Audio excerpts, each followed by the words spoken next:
Okay, you're the host. Let me get mine set up here.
I feel like I'm 100 years old today. Oh. I don't know what's wrong. Well, are we letting them in yet? No. No. Okay. You want to see this one, right? A little bit, yeah. And I noticed in the sunflower one, I watched it. Did you watch that one? No, I don't watch any of them. Oh, okay. It was looking, the camera was looking up at me or something. It was just sort of weird, but I think I'll sit and that'll be a little bit better. Oh, okay. I think this will be fine, don't you? Yeah, that Talk looks to the good. people. So if I look there. I don't think, that, because Yeah. then you don't have my shoulder in there. Yeah. And we'll be good. I mean, I think we'll just let them all kind of come in and see what's up. I was trying to see, there's a couple people that are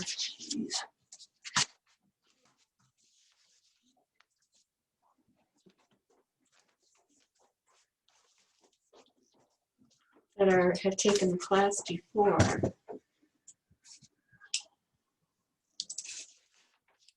is great. Okay, where's my Zoom icon?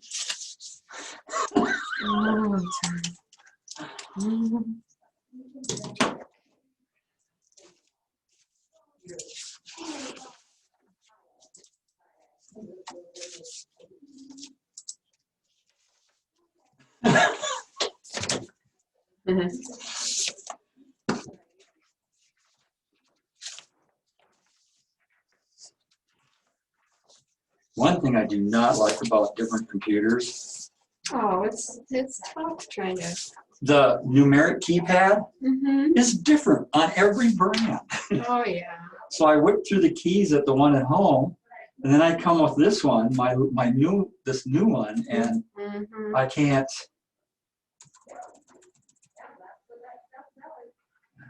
I think these folks are all new students, except for Mona. And here we go. Yep. They did ask me for a passcode. Okay, so I need that 128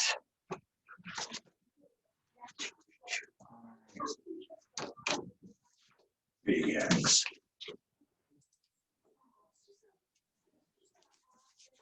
Oh, there we are, Mary Leah's class. Please wait, the host will let you in. Oh yeah, that's us. Awesome.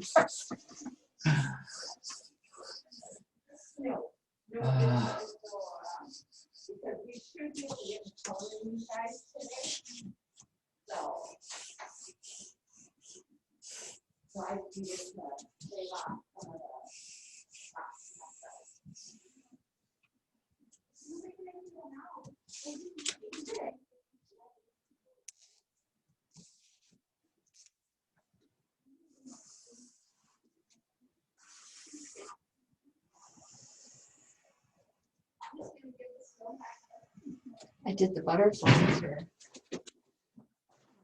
Monday. Oh, you did? Yeah. Awesome. Butterflies are hard. I mean, you either have to, you either have to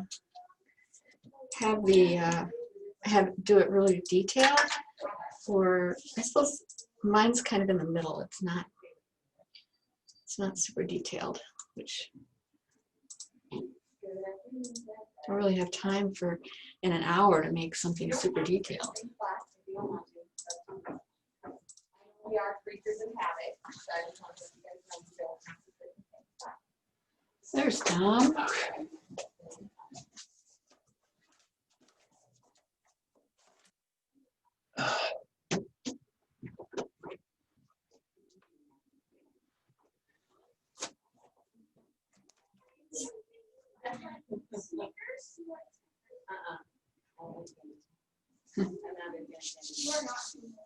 I'm not a fan of like hard candy.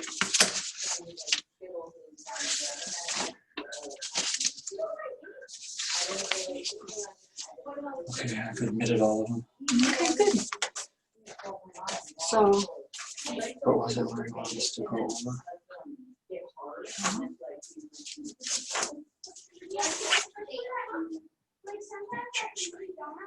Okay. We need to.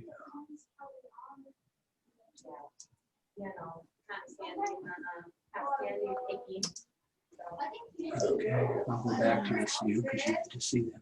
Hi, everybody. Welcome. should I take my mask off? Yes. We've got a lot of people that aren't connected. It'll just be a minute. We still have people connecting.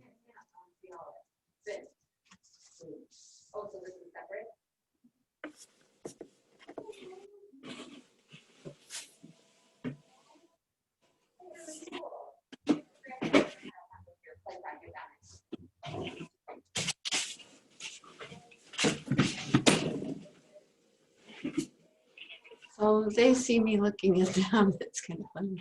Yeah, they must be having some problems here. Yeah. Takes a little while to get organized. It's nuts. I'll do it with mine. It's faster. Okay.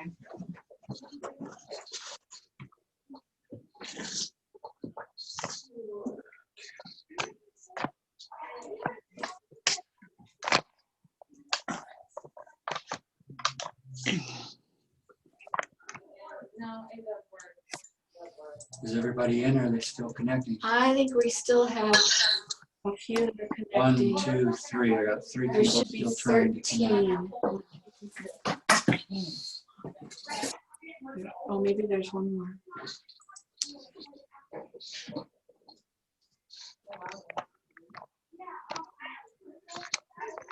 Should be 13 students.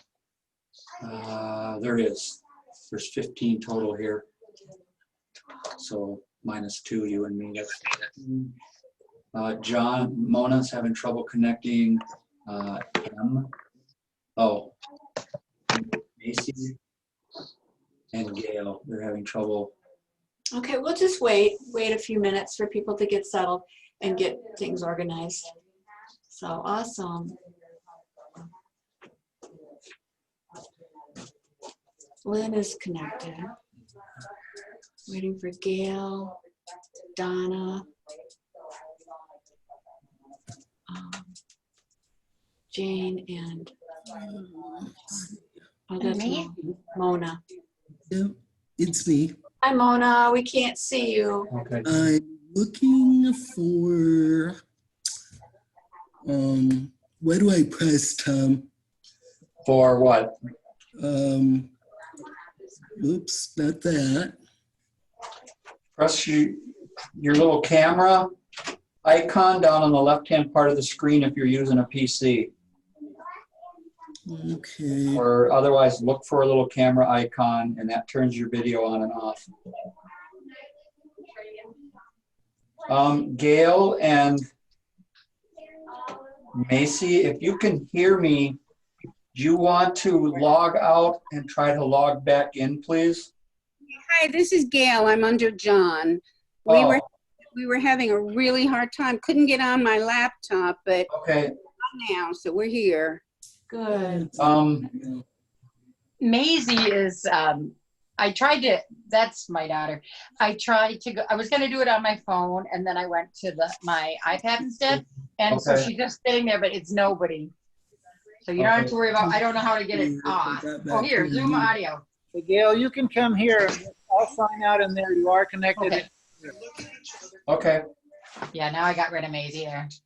All right. Well, first of all, if everybody can hear me, go to Mary Leah's video and hover over the right-hand side, and you'll see a little square with 3 dots.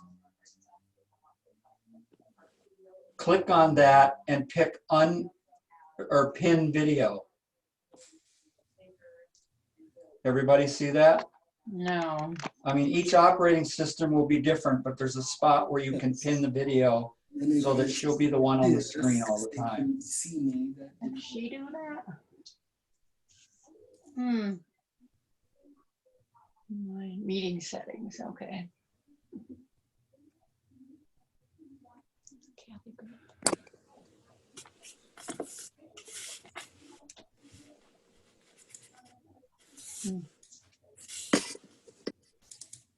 And then if you could during the class, leave your microphones muted unless you have a question, and then just unmute it and ask your question and we'll answer it, or Mary will answer it. I'm on an iPad and I don't see any way to pin the video. Okay, I have not used an iPad, so I cannot tell you where that is. All I get is chat, well, meeting settings. Maybe that's Over it. for the iPad, I'm just going to interrupt here. On Sure. the left, Because they want to be able to see. on the left-hand side, there's a place that says switch to the main person talking or gallery view. Oh, Yeah. true. I should just do that. That's on Right. the left. Yep. Okay, that's on the Yeah, left on the iPad. okay. Well, I just fiddled with it till I found it because I work from an iPad. So. So, all right, well, so that we don't spend a lot of time, if you eventually find it, okay. Otherwise, I think we will get started. Yeah. And I'm going to. Can you just tell us where on the PC again? On the PC, just hover over the little box video. Where on the PC? On the little video of Mary Leah and Box gallery view. video. And you'll see it says mute, and then a little square with 3 dots. And just click on that. I don't. What side? Where is it again? Say one more time. It's in the right-hand corner of Mary Leah's small video. It's 3 dots in a square. 3 dots in a square. And you click on it and it opens, and you go down and click pin video. There's Mona. Hi, Mona. We can How see you you doing? now. Okay. Awesome. So Right hand side, pin video. See. I think what we'll do is go through saying hi to everyone and give them a chance to talk just a little bit. Okay. Okay, so let's start with Rose. And well, I have a lot to kind of review with you guys today and a few things to visit with you about and talk about.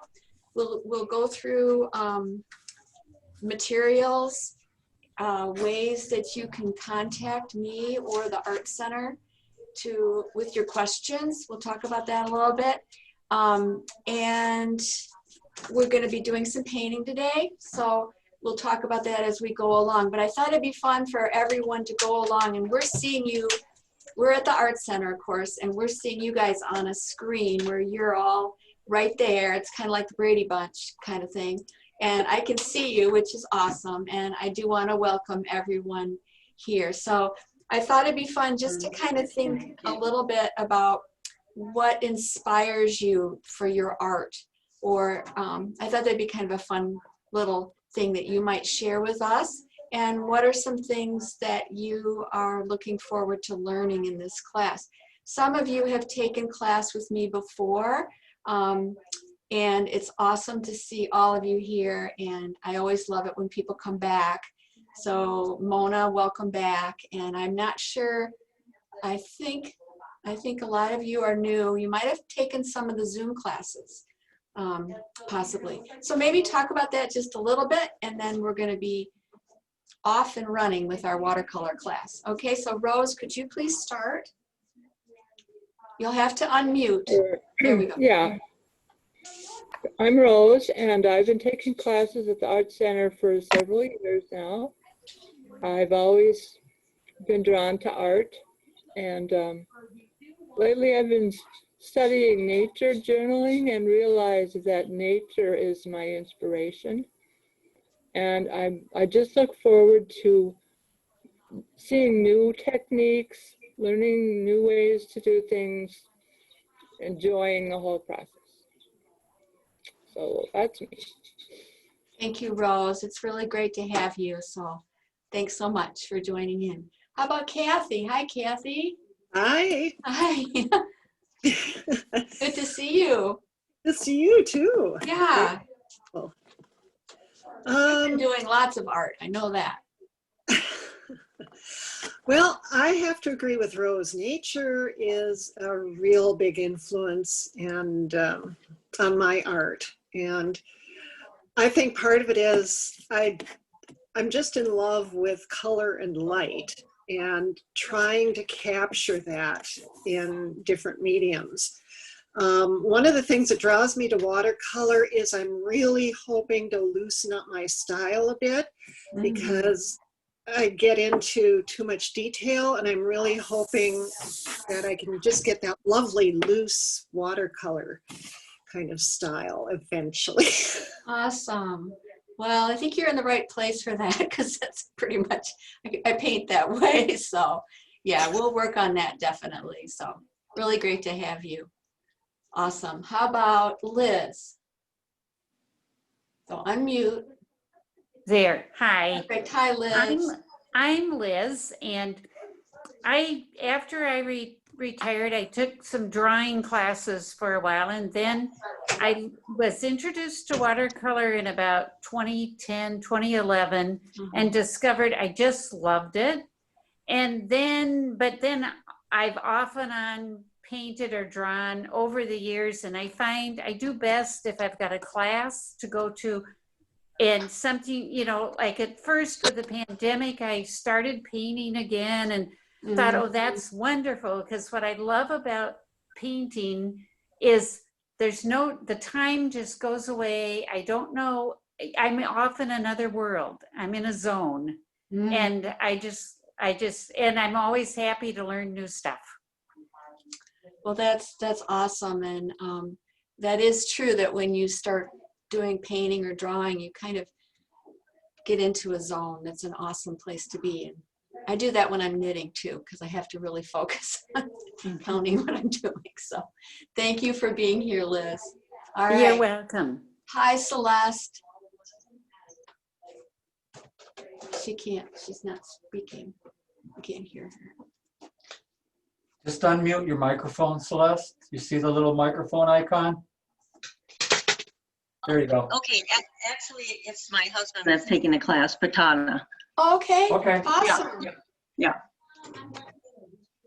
So he's here. Okay. Hi there. Hello. Hello. Nice to have you. Have you done much art before? I know this is my first time. Okay. And we were kind of talking a little bit about what inspires you. What kinds of things are you interested in painting? Well, actually, I'm a learner, and I like to learn things. Perfect. So, and then I choose watercolor. Yeah, actually, he did some drawing many years ago. So he took a drawing class many years ago. Nice. He's not telling you that. Okay, well, awesome. It's nice to have you, and I hope you have fun in class and learn lots of things. Okay. Okay, so it says Elijah. But it's really Julie. Julie. I'll have to figure out how to change that. That's Julie my Martindale, right? right. Okay. Well, I'm Julie Martindale, and I took watercolor in college, and loved it then. Of course, that was a long time ago, and I really decided when COVID started, it was time to get back into art. And so I've been exploring different mediums, clay and watercolor, all the different types of mediums. And I've always loved watercolor because I am not a detailed person. I'm kind of a free-flowing type artist. I love color. I could just study color all the time, and how colorful nature is when you actually look at what's there. And so I'm just really excited and for me, art is expression. It totally is a way when, you can say so much more in art than you can with words, I think. And so I'm really excited to do this. I want to play. I need to kind of in that time of my life, I want to play, play with color, play with light, all those things. Well, that's really great, because I think that when we are developing our skills as an artist, a lot of it is the way we look at things and the way we notice stuff. And I'm inspired myself by nature. So, but I think it really is important to be looking and noticing things, and noticing color especially. So we'll be doing a lot with color. In fact, today we're going to work with our colors, and we talk about things as we go along. So we'll learn lots of different skills, but color mixing is certainly part of it. So awesome. Great to have you. How about Lynn? Oh, okay. Mary Lee, I've taken a couple of your one-time classes and thoroughly enjoyed them. So thank you. And I cannot tell you how grateful I am that you're doing these Zoom classes, because I just started watercolor not too long ago, because I thought it was the easiest painting way. Yeah, right. I was wrong. Well, but I'm so invested in watercolors now, I can't go anywhere else. So, and I only have minimum space. So we're sticking to watercolor. However, just as a little thing, I found some of these beam paints, and they're from a woman in Canada. And they are, first of all, they smell really good, but they're just delightful. They come this way, or they come in different ways, or they come in these cute little, cute little things. Could you but they're spell different. Beam is B-E-A-M paints. And if you Google it, you'll find her. Native American, or no, First Nation, Canadian. You wait for your paints for a while, but it's well worth the wait. Anyway, so I'm very invested now in watercolors. I'm not going anywhere. So I'm very happy to be in this class, and nature is absolutely my first choice. I was hiking with a friend last week, and I got all excited about mushrooms, and she couldn't figure out why. They're really pretty. I don't know what she Sorry. Okay. Good. Thank you. That's Lynn. I recognize Lynn from the Zoom classes. Hi there, Donna. Donna, yeah, unmute. There you go. I'm Donna. Hi, Donna.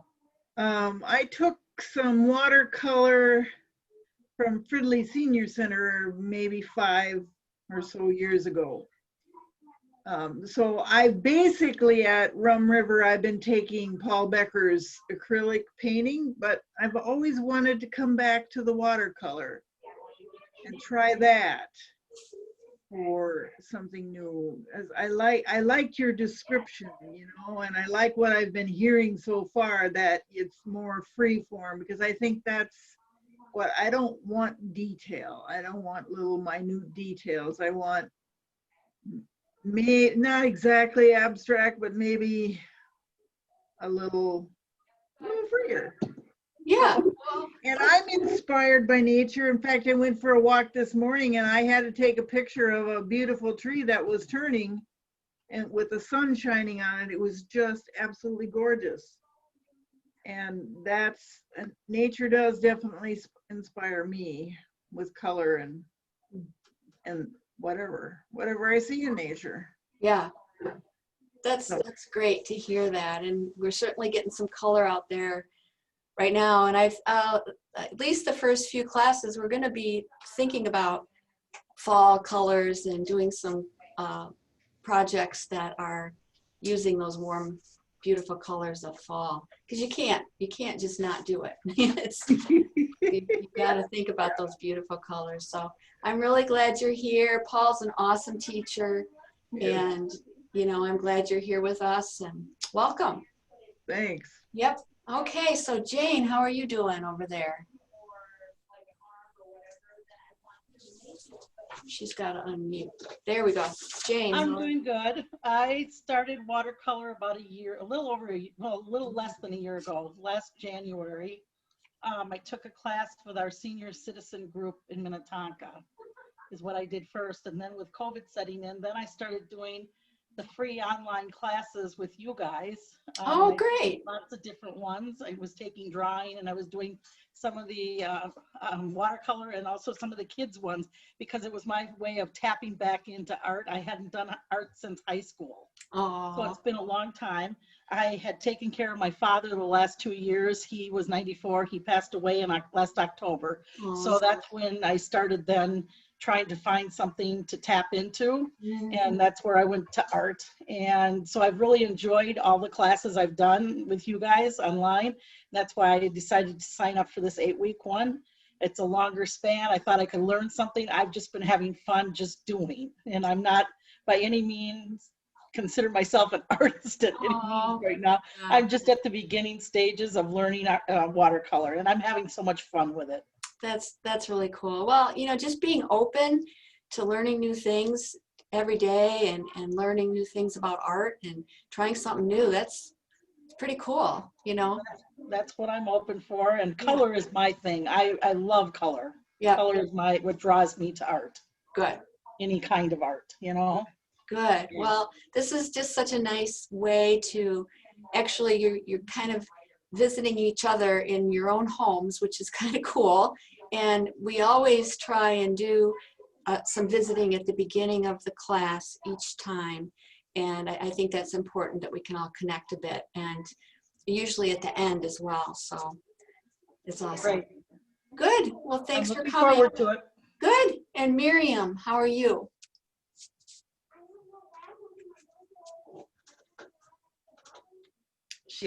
Hello.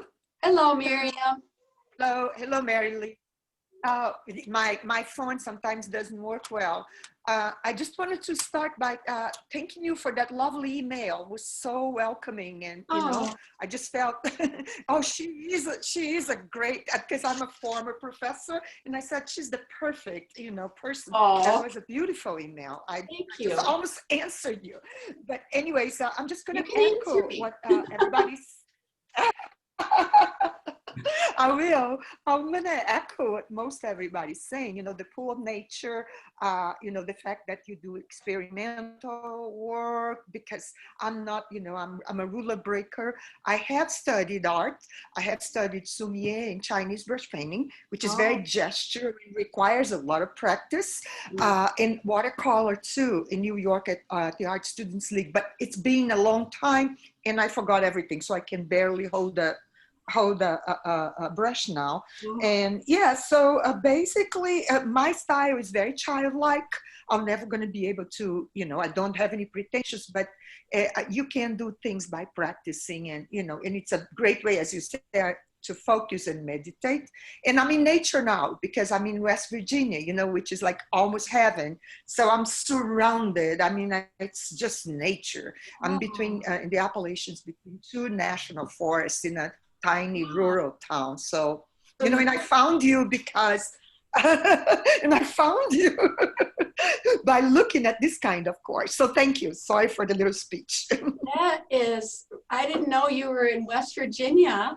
That's awesome. Yeah, yeah, yeah. Coming from New York to West Virginia, sick of city life. Oh, I know. Yeah, yeah. I thought I might be the only one, but I did a lot of research because this is exactly the kind of class that I wanted to take. Okay. Right? A slow track, and then I can go back to doing the work. Awesome. Well, one good thing to know is that the videos are available, I think, right, Tom? Yeah. That you, if you want to go back and revisit a certain aspect of the class, you can always go. Oh, okay. Yep, and Oh. even some of those Zoom classes Thank that you. we've done are, except they're kind of funny because my hands are going really fast because they speed it up.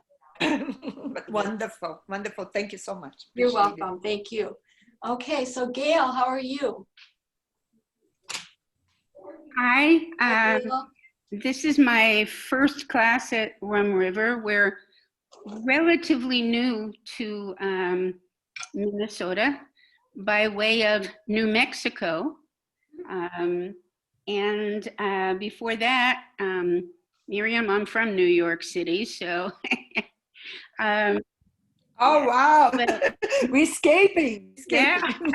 New Mexico is where we retired, and it is the land of enchantment. Color and smells and the sky and the mountains. It's absolutely gorgeous. Didn't have the 4 seasons though, like you have here in Minnesota. So I'm glad for that. I'm taking this class to preserve my sanity and release my stress because of COVID. I'm medically compromised and I, have my limitations. So this worked out great. But as opposed to all of you, I look at the world differently. If you see a tree and you want to paint the tree, I zoom in on one leaf and the details on that leaf. And I am very, very detailed oriented. And I did a lot of dot pictures, dot artwork, and you make things up of many, many dots or beads. So it's kind of, I need to let go of that to do the freedom of watercolors. And that's what I hope I'll learn here because I haven't done it in many, many years.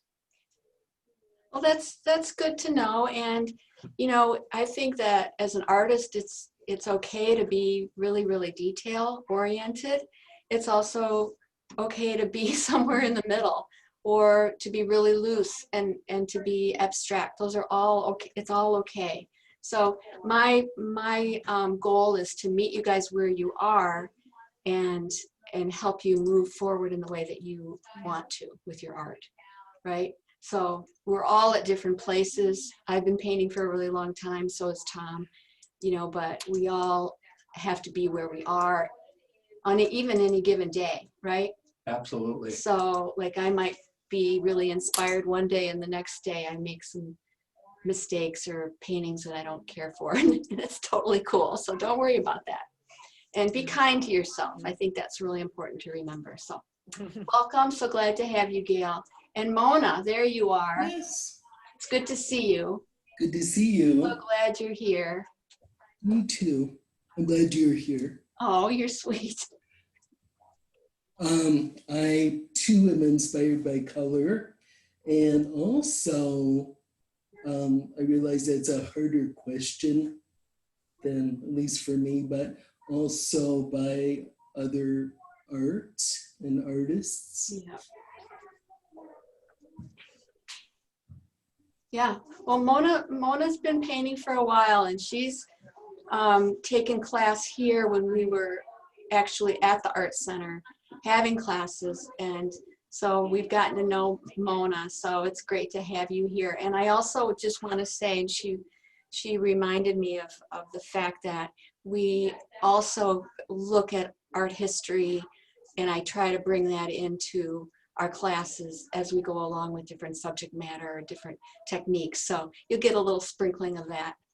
And if you have things to share, you should do that as well. That'd be great. Thank you, Mona. And hi, Anita. Nice to see you. Nice to see you. Yep. I took your class, the collage class last spring. Yeah. And then COVID hit. It seemed like after summer, I was waiting till fall, and then, or I can't even remember. I just know that I took the class at Rum River. I loved it. I wanted to continue, but then COVID hit. And at first I thought, oh, Zoom, I don't know. And then I thought, well, maybe I'll really like it, so I'll give it a try. So here I am. I'm glad you're here. It's awesome.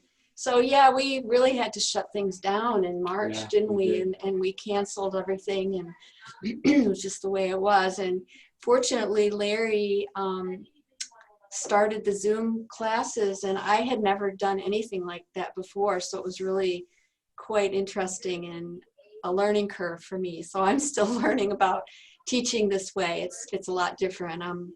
My background is art education. I've been in the schools and lots of different art programs over the years. So this, and I always like being around folks, and this is just a new way to be around you. So right. Yeah, so it's good. And I'm grateful for the Art Center for hosting these classes and making it happen. Absolutely. Yeah, so it's great. Okay, so I've said a lot of things and not too much, but I want to just remind you that if you ever need to or want to visit with me, you can always email me. I think I put it in the letter. So you can email me if you have questions. And then even last time we ran our classes, people sent me photos of their work. So you can do that too if you be patient. It might take me a little while to get back to you, but you can just take a picture with your camera and then send it in an email to me, and I can look at it a little bit better than when it's sometimes hard to see your work in this format. So know that you can do that. And I'll try to get letters out or emails out every week, but I might not. But hopefully I'll get that organized. So you'll kind of know what's up for the class for the coming week. What else I wanted to talk to you about? I wanted to talk to you about materials. And some of you may be working with watercolor paints in the tubes. And I generally, that's what I work with. But where is that pan thing? Oh, there it is. Well, these are tube paints. If you're new, thank you, Tom. This is what some of you, can you see that? Okay. So this is what some of you might have gotten in a kit from the Art Center, which included a brush and some different paper, right? Different probably sizes and a little different weights. And then some people might have tube paints. So they come the tubes. This is fine, and this is mostly what I use. And then brushes, you most likely have a round brush that came in the kit. Okay, and that's what it is. Mine is called Princeton, number 10. Okay, but whatever you have will be just fine. But I'll go over materials more as we go along, so you can pick up things or have them delivered or something like that. Pencil, I've got a number 2 pencil. This is an HB pencil that I'm using. And I have a kneaded eraser, which actually came as a little square. And then it gets all squishy and you can use it to erase. Because I like it because on the watercolor paper, it doesn't tear up the paper. And in a little while, we're gonna change the camera so you can see over my shoulder. You'll actually see my hands working, and you'll just hear my voice, and you can look. So that has been one of the benefits of doing this sort of teaching, is that you can really see how things are happening on the paper and how I'm working with the paints in a really close-up version. Okay, so that's kind of a good thing. What else did I want to talk about? You're going to need some tissues, some Kleenex or paper towels to wipe your brush on. You'll also need some water containers pretty good size, like maybe, you know, like a big cottage cheese container, something like that, that won't topple over. So what else? Maybe a piece of scrap paper to draw on or to take notes. You might want to do that. And Tom, can you think of anything else? A scrap of paper to test your color on before you put it on your main painting. That's a good idea. When you're doing a painting, it's nice to have a little scrap paper, watercolor paper near you. And then your palette, which if you've got the painting tray that we have, if you have this, can you see that, you guys? You'll need to have some sort of a plastic tray or a plate or something to mix colors on, okay? We mix colors in watercolor on our paper, but we also mix them on the palette. So whatever works for you, but something big enough, an old, like I said, an old plate, piece of plastic plate or something. Okay, so you'll need those things. Okay, so that's good. All right, so what we're gonna do is we're just gonna get started. How about that? And we're gonna start out, and I know that for some of you, if you've done watercolor before, this will be a review. It will be a repeat, but you can kind of change it up and enjoy this part of the class, because I usually start this way because these are the 3 basic washes that we're going to go over, and then we'll do some different kinds of brush strokes. We'll do a value scale so you can understand about monochromatic colors, and we'll do some color mixing today. And we're also going to have time to do a little painting. So.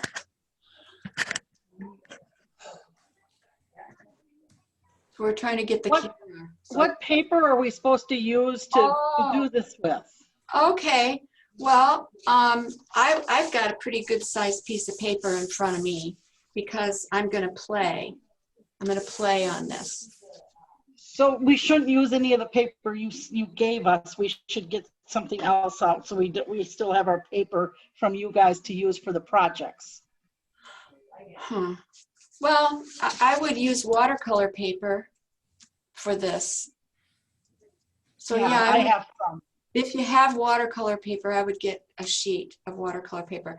And I'll talk about that too. So watercolor paper comes in different weights. So generally what we are looking for is one that's 140 pounds. So that gives it enough thickness. And what I use generally is called cold press, and it's got tooth to it. In other words, it's got texture.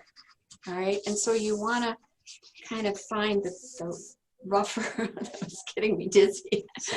No, it's okay. The rougher part of the paper is the part you're going to want to use. But if you can't figure that out, don't worry about it. So it wasn't just you. Okay, so we're going to start out by yeah, I'm going to start doing a little color mixing for you guys, or excuse me, we're going to go through some washes. So what you're going to need is some color, and I think I'll just use the color right out of the we're getting silly here right now, so bear with us. So I'm going to be using some color right out of this pan. Okay, they're taking pictures of us is why I'm laughing right now. So maybe we should just pose for the picture, right? Yeah, or go ahead and like pretend. Okay, I'll just pretend. Okay, so I'm just pretending right now, so you guys bear with us. Get a little color on here. Go with a little purple. How about that? Okay, thank you. Thanks, Lindsay. Okay, all right. I'm going to start over because Lindsay just came in and took a picture of us. Okay, so don't mind that little blob right there. Okay, so we're going to start with a wash that is called a flat wash. And a flat wash just means that we're going to paint a solid area that's all going to be pretty much the same. So the way that we do that is I'm dipping into my water, and these paints here, if you've never used anything like this before, they're dry, and I need to activate them by putting some water on them. But I just put the water on them as I'm using them. I don't get the whole thing all wet. I'm just going to go in here with some purple, okay? Now, if you're using tube paints, this is my mixing tray. You guys see that? It's a little messy, not too bad though. I always clean it for Tom because he teases me because I get a little messy. But these colors here are dry right now because I have squirted them out. I can reactivate them by getting them damp as needed. And I also can just squirt fresh paint out here. So I have a lot of room here for mixing colors. So that's important to me that you have that space. And again, I'm using a big sheet of paper because I want you to have room to see what's going to happen with this, with the washes that you're making. If you're working really tiny, you don't have a lot of room to see what's going on. Okay, so this flat wash is really like painting a wall. Okay, so all I'm going to do, and you can go back and forth, you could go up and down, you could even go sideways, it doesn't really matter, but I'll just go back and forth. So do you see how all I'm doing is taking the color that is on my brush? I want to make sure there's enough pigment on my brush to make this happen, but this is called a flat wash. I'll do it again. So I'm just filling this in with one color so that it's, I would use the word uniform. It's, except that's not perfectly uniform, but just do the best you can and see what happens. So this is in watercolor called a flat wash. You don't want to have too much paint on your brush, so that's why we dab off a little bit of it. Okay, so practice that for a sec. And I rinse my brush and then I kind of dab the excess water off at the edge of the cup. And I might need a Kleenex to kind of clean it off a little bit if I need to. All right, so if you want to just do the kind of the emoji sort of thing with a thumbs up, if you are good and you did it on your paper, then we'll know to move on. And if I'm going too fast, you guys have to tell me because then I'll slow it down a little bit. Next time I won't talk quite so much, so we'll get into things quicker. Okay, so that's the flat one. The second wash we're going to do is called a graded wash. And really what that is I'm going to start with a good amount of pigment. I should have really started on that side, shouldn't I? Thought about that. Yeah, it would have been better. Okay, so I'm starting with a good amount of pigment. And each time I do another brush stroke, I'm using less pigment. So a little more water. Do you see how that's starting to get lighter in value? So in watercolor, it's the water that changes the value. So I could go again underneath there with just clean water, and it's getting lighter and lighter. Okay, so this wash right here, you could also think about it if you're someone who has had drawing classes before. You've probably done a value scale with a pencil, right? Working from light to dark or dark to light. So that's what this is. This is called a value scale. All right, so this is the one that we call graded. I'll write it down.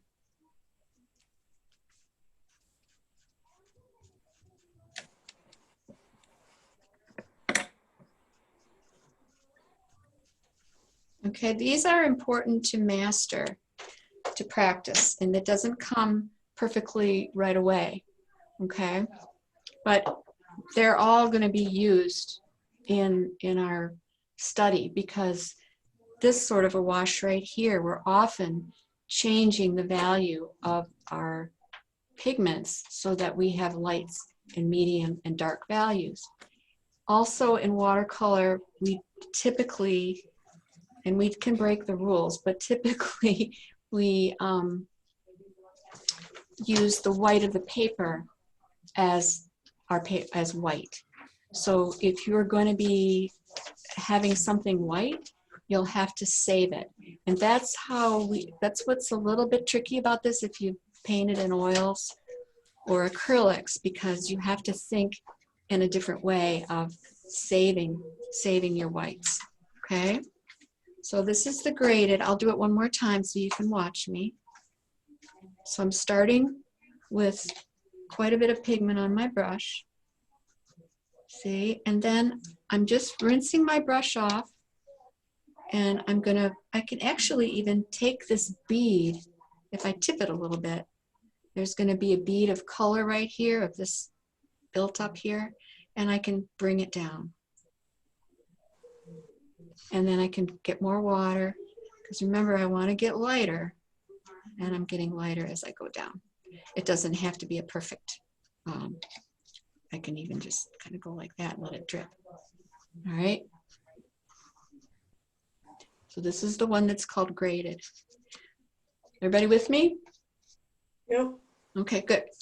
The third basic wash, and these are just basic washes that, you know, they're good to know. A lot of people have said to me, I never learned any of that, and they're glad to kind of know what they are. When I was starting with watercolor, I didn't learn them either, and I had to kind of go back and figure some things out. Okay, so the next one we're going to use two colors, and I'm going to use colors that are going to look nice together and aren't going to make mud, but we'll learn about that too. The purple, I've got purple here, and I know that blue would be pretty with the purple, right? And I think that's what I'll go ahead and do. So this wash is called variegated, okay? And it just means that we're using more than one color. We could use lots of colors, which we'll be doing today in our painting. But I'll just do it with two colors. So there's my blue and there's my purple. So I'm wanting these colors to mix right on the paper.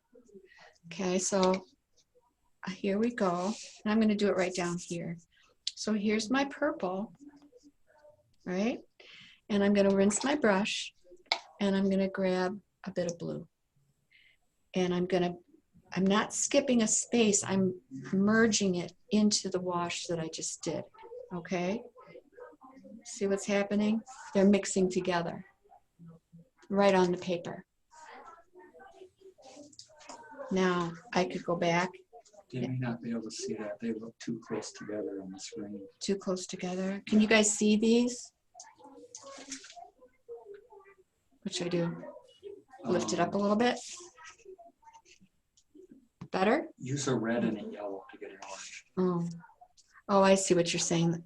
Well, we're going to do that later. Oh. It'll be okay, because we're going to do a sunset thing. Yeah, because I can't It's tell the two. difference between the colors. Oh, I see what you're saying. Yeah. Okay, well, you guys get the idea though, right? Yep. Okay, so this is called a variegated wash, but that was a good point from Tom. These are close in color. I would have never thought that. Yeah, so another thing that you can do when you're doing a variegated wash, or any wash really, except for the flat one, we can change the value of this. So adding a little more water, bringing that down into, you know, as it gets a little bit lighter, it changes the value. So the variegated aspect can also be in not just pigment, but in the value, lights and darks. Okay, so I could go back and get dark again if I wanted to. See, these can just all mingle right on the paper, and I'm using gravity to let things, we use the word flow. Okay, so that is moving now into this. Okay, yeah, I love when it does that. So I do a lot with moving my paper around. That's why I typically don't tape it down. Is that a little bit better with the light? I don't typically tape it down unless I'm going out somewhere in plein air to paint with the watercolor, and then I would be taping it down because it'll blow away if I don't, right? Yeah, so I like to be able to move it. Now, if you want to tape it, if you're going to do that, you're going to want to tape it onto something lightweight, like, you know, a piece of foam core or something like that, and then you can do that. And sometimes we like to have it on our lap. If you might be sitting and want to just paint right on your lap, then you can put it on a piece of something lightweight like that. Okay, so these are the 3 basic washes. Just wanted to go over that with you. And perfect. Okay, so I do want to talk a little bit about the ways that we can hold our brush. So you can hold your brush like this, like you normally would hold a pencil. Try to bring it back a little bit and not all the way down here. So when I have it like this, close to the bristles of the brush, that's when I'm doing really little detail work, okay? Because I've got my hand anchored. You see how it's anchored on the table? And I'm using my fingers to do the line work or the detail work. If I'm doing a wash, I want to pull it back a little bit so I'm looser instead of, and use my whole arm, okay? So if you want to loosen up, that's what I would say. Use a bigger brush, maybe even stand up if you're able. I'm standing up right now, and you can be looser by using your arm. Does that make sense? Another way to hold the brush is like this, which is kind of fun to change it up a little bit, and that can give you some really nice broader strokes with your paintbrush. So let's just try a few different brush strokes, and I'm just dipping back into my I was going to say orange, into the purple. And so I'm holding it back a little ways, and I'm just going to do some motions with my brush that are, you know, some swirly marks. It looks like a snake or something. Yeah. Oh, it does. It does a bit. And so if I hold my brush like this, it's a little different, isn't it? You can try and see, what does that do? So we want to feel like we can play around with things. Sometimes we hold a pencil this way, especially when we're sketching, I would say. All right. So I can kind of move that around a little bit too and lighten it up if I want. But just play. And then you can get up on the tip of your brush and do some finer marks. Let's see if I can do that. Might have to turn it this way to get in here. Oh, wow. It looks like a face. Does it? A nose and a mouth. So we can do some finer marks with our brush. And, you know, a round brush that's a good round brush will go a long way. It'll take you a long way. So try and do some little marks like that. The key is to have enough pigment on your brush to accomplish the mark that you want to make. Does that make sense? Okay, so I can actually paint right into a wet area like I'm doing right here. So I'm working wet and wet. That's a technique that we'll be doing a lot of. And, you know, just play and see what kind of mood you're in to make some different textural marks with your brush. Okay? All right. So there are lots of other fun techniques we can do. Gotta look at my list so I remember. We'll go through. How are we on time? Oh, it's 10 to 2. We've got plenty of time. You have plenty of time. Yeah. Okay. So we did the 3 basic washes. Okay.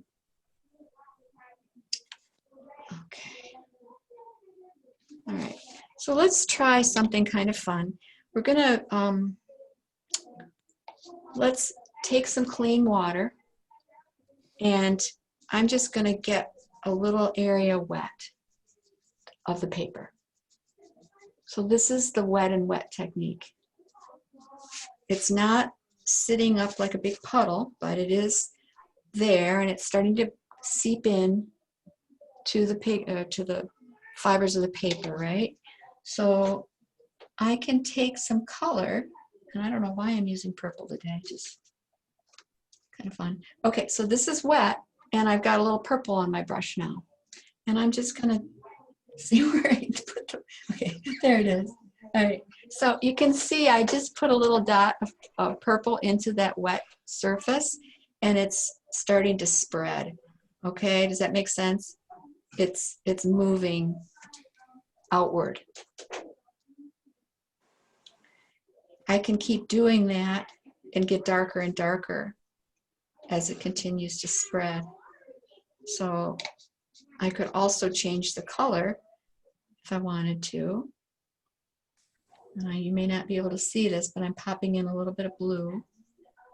But you see how it's mingling right on the paper. And of course, these are dots that you don't have to do dots. You could do any kind of mark you want to. But just so you can see how to create a bit of texture, and we're working wet and wet.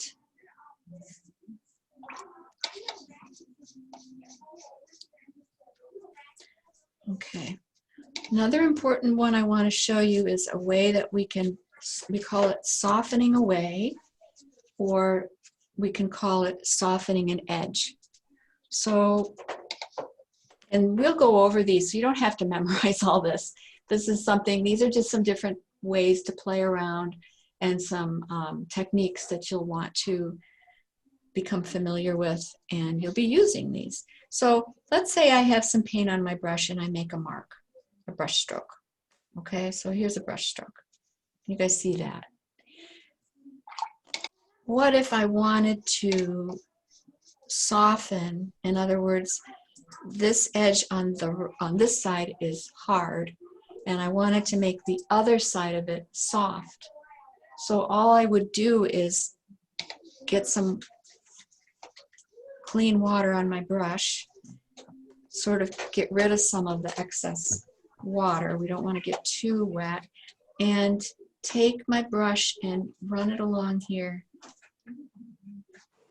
And I don't know if you can see that. I hope you can, but it's softened this edge. And we do this a lot. It's a technique that's important to understand, but the water will do that for you. Okay, so I'm tipping it too, so that it's a fuzzy edge instead of a hard lined edge. There's nothing wrong with hard edges, but sometimes we want to know how to create a softer edge. So if you're doing a flower, you may use this technique. You'll use this technique today when we do our painting. Okay, so softening an edge, important thing to understand. What else? How do you remove color? So let's say I have some color here, and I'm just painting a little bit of a patch of circly shape. And I'm like, oh, I really need to get rid of some of that. It's too strong. Not that it really is too strong, but let's say you just want to get rid of some of it. Okay, so I've rinsed my brush and gotten that blue out of my brush, and I dry it. And then I can use the brush to remove as much paint as I want to, okay? So I'm just gonna start right here and press down on the brush and pull away some of the color, right? So now the color's on my brush, right? So I need to rinse it again. My water's right next to me. You guys can't see it, but it's right here. And dry it again. And I can do it again right there or wherever I need to and pull that color out by just using my brush, okay? I could keep working on it if I wanted to. It's still sort of, because it's wet, it's seeping back in to this area here, which is fine, but I can keep working to get back into as close to paper white as I can. And of course, that's gonna change with the pigment you use. Some pigments are very staining, so. But anyway, just so you understand that you can remove. Now, I remember a lady that in one of my painting classes, she was taking the painting class, but she would always just go to the sink and run her paper right under the water. and get rid of it. She just did it a lot, but you can do that, just so you know. You just go and run it under the faucet and most of it will run off, except for the colors that are staining. All right. Another quick tip, make sure that when you're using Kleenex that you don't have coated Kleenex with vitamin E or aloe on it. When you're doing watercolor, you just want a plain Kleenex so that you don't get that coating on your paper or the brushes. That's a really good point. Thanks, Tom. Yeah. Okay, another fun one to do. Paint a little shape. And then I'm going to soften all the edges of this little shape. Okay? So what would happen if I put clean water around it? It's going to make, and of course this is wet. So it's only going to work if it's wet.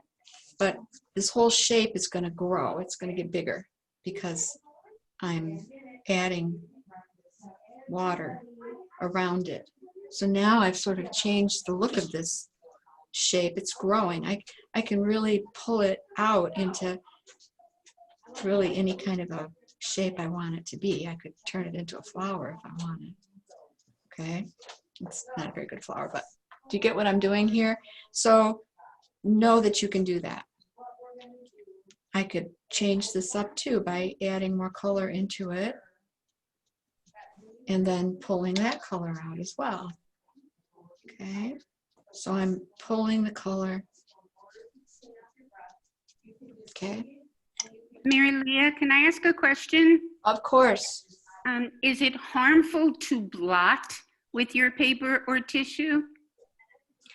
No, I don't think so. So blotting can create texture, Gail. So I wouldn't do too much of it because it can pull up the fibers of the paper if you're scrubbing. I wouldn't scrub.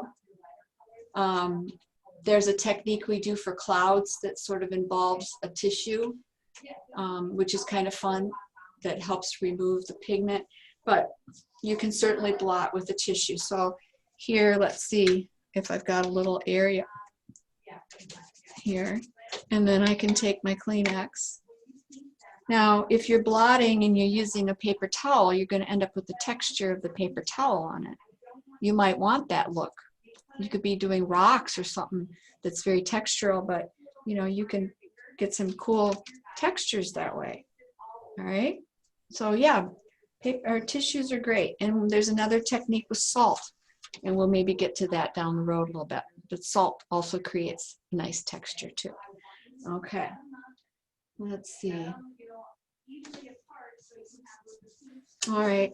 I'm looking at my notes just so you know. Okay, I'm going in here now with my purple again, and I want to show you another fun thing you can do. So I painted a little patch, and I'm going to take some clean water, and I hope this will work, but I'm going to sort of just touch. No, it's not working. It's probably too wet. So I should probably blot it. All right. So sometimes things, let's try this. Okay.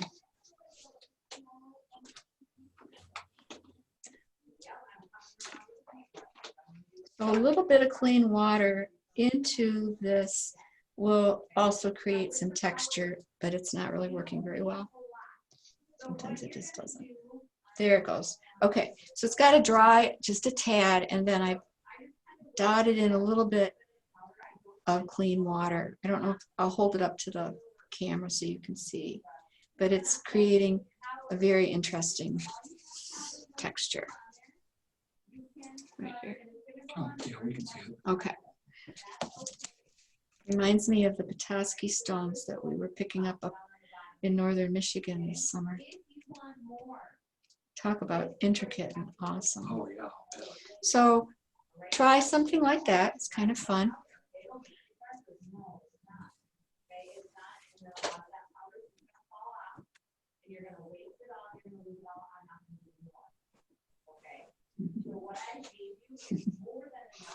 I wonder if can they hear? Probably. So there's another class going on in the studio. Kids are doing some polymer clay. So if you hear that, that's what that is.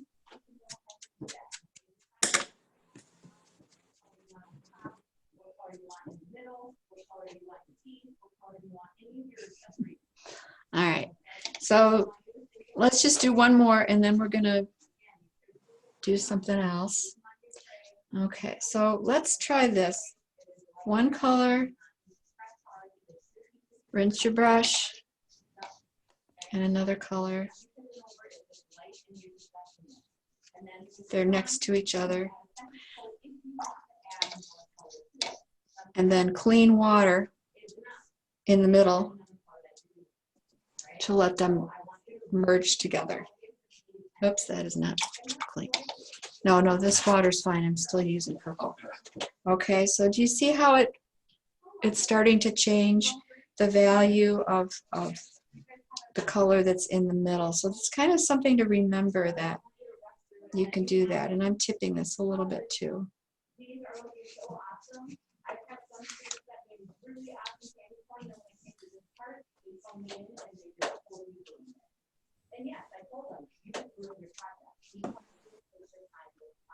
Okay, so merging some colors together.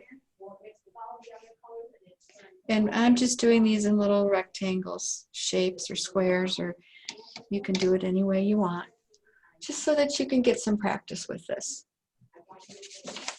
And I know Mona's done this probably about how many times? That's okay. I think that's it. Can you think of any more, Tom? Not off the top of my head, no. Okay. Brush strokes, Mark washes, making. basic washes. Yeah, we're covered pretty good here. Yeah, okay, good. Showed them how to do blooms. Yeah, I like blooms myself. Okay, so I think that's pretty much it with this whole little practice. But I want you to feel free to do these things on your own. You know, maybe you could get some more watercolor paper so you have it, and just play around a little bit and see what this medium is all about. Okay, because that's how we learn, is by practicing and not being judgmental, but just playing around and seeing what it can do. So let's just do one more thing. I was thinking about this. So we talked about saving paper white. So let's say that I'm doing a little flower and I could draw it first, or I could just do it. But just so that you understand, if this flower is white, I have to paint around it. So let's just draw a little petal or two here. And I'm just drawing with my brush. Okay, so there's my little flower shape right here. And what I'm going to do is I'm going to pull this color that I outlined it with.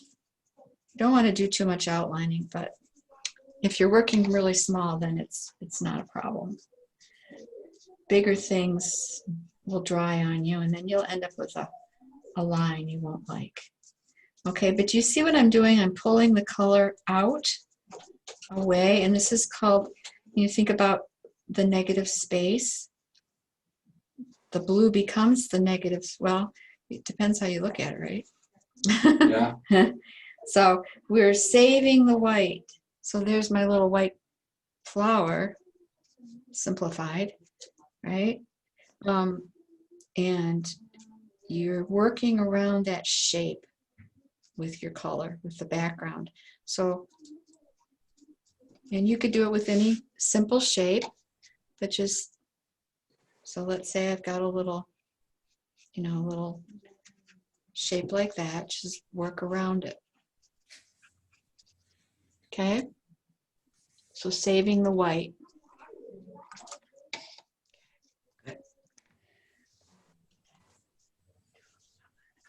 It's till 3:30, right? 206. Yeah. Okay. Anybody have a comment or a question about this little practice that we just did?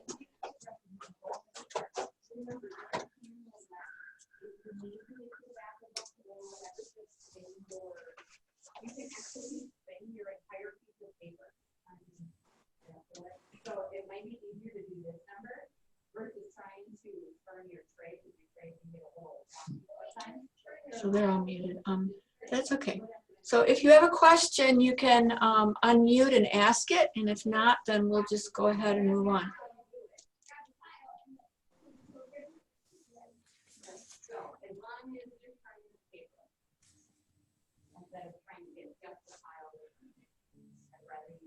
Okay.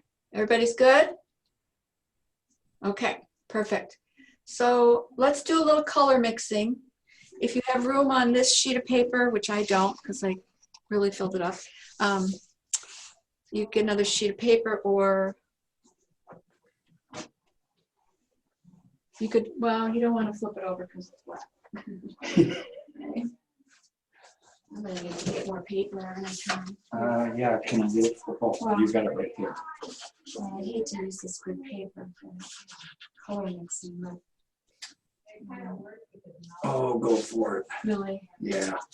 Larry probably has one paper. So you guys, when you're looking for paper, this is one, I think this is one that Larry gave you guys, the Canson. This is good paper. It's 140 pound, just so you know, and it's called cold press. Another one that's good is called Strathmore. I like that one. And then I often use Arches, which is really nice. So anyway, just so you can see, and I'm getting another sheet because I need room to do this. So we're going to do a little bit of color mixing. If you want to take a break, that's fine, or you want to just, we'll just kind of move on here. And Tom brought me new water. That was nice. So most of us, for most of us, this is going to be a review. We're just going to do a little bit of basic stuff right here. We talked about the value scale, and that is really important. And you could, if you wanted to, you have time another day, is to, let me see if I can find, is to take your colors and, let me see here, just 1 second. Okay, so what I did here, which is kind of nice if you're getting to know pigments. So you can take your color and put a swatch of whatever color it is, and then do the value scale with it so that you can see how it looks when it's strong pigment and what it looks like as a medium value, and then what it looks like really pale. And it will help you understand and get to know the colors. We did this a while back. Tom and I were sort of having fun with these different colors, with the different brands of colors or pigments, because they're very, very different. And so it's kind of fun. But I labeled them so that I could remember what they were going to be like. Yeah, different brands have different pigment loads. Yeah. So that's something that you could do on your own if you want to. Yeah, this is Hansa yellow. So you can look at these different yellows, for instance, right here, these three guys. And this is called Hansa, which is really warm. Okay. This one's called lemon yellow, if you're buying pigments or have them. Very cool yellow, right? And then this one is one of my favorites, which is Gamboge, which is kind of like I don't know how to describe it. It's more of a golden. Golden, yeah. Yeah, that's it's good. really pretty golden. They all look green on my screen. They all look green? On my screen. Oh, okay. So, and then even with our blues, these are two very, very common blues that we use. This is called Cobalt, which is warmer than the ultramarine blue, which is a cooler blue. So, you know, we talk about warm colors and we talk about cool colors, but even within the warms and cools, we can have a warm blue and a cool blue. Does that make sense? So those are things when you're working with color, you'll get to know, and you'll be like, oh, I know what these are because I've been working with them for such a long time, but you'll want to get to know them. So even the colors in your tray or your set that you have. I have a question. Okay, question. You mentioned about the word warm, and what is the other kind? Oh, okay, good. Good question. So in art, we have colors that have warm properties. In other words, they kind of make us think of things that are warm, like the sun. So a warm color would be yellow and orange and red. Those are our three basic.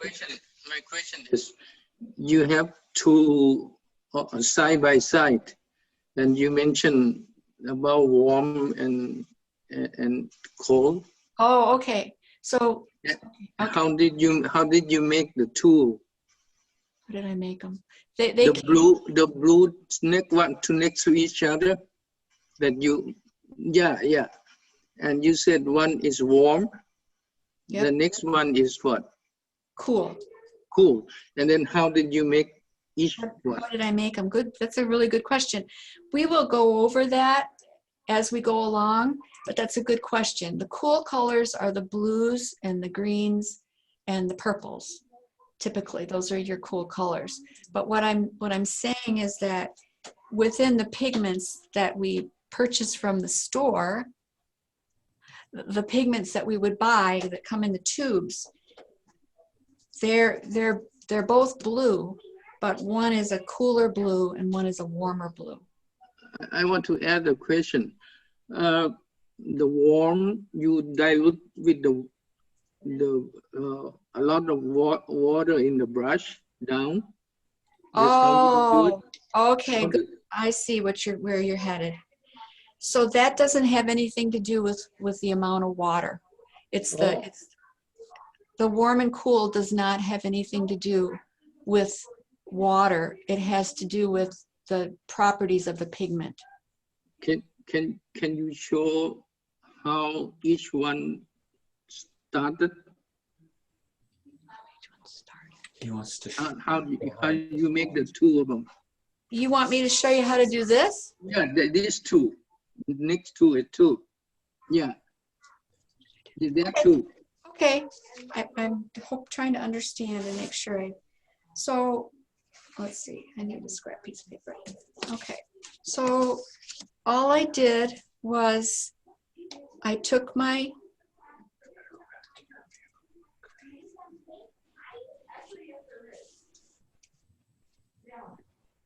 okay. So on my palette, I hope I'm answering your question. Let me know if I'm not. This is ultramarine blue. Okay. And it came out of a tube that I bought at the store. Okay. Okay, and you'll see it. It's a very common color. Okay. So this is the color that I did right here. So I'll do it for you and show you.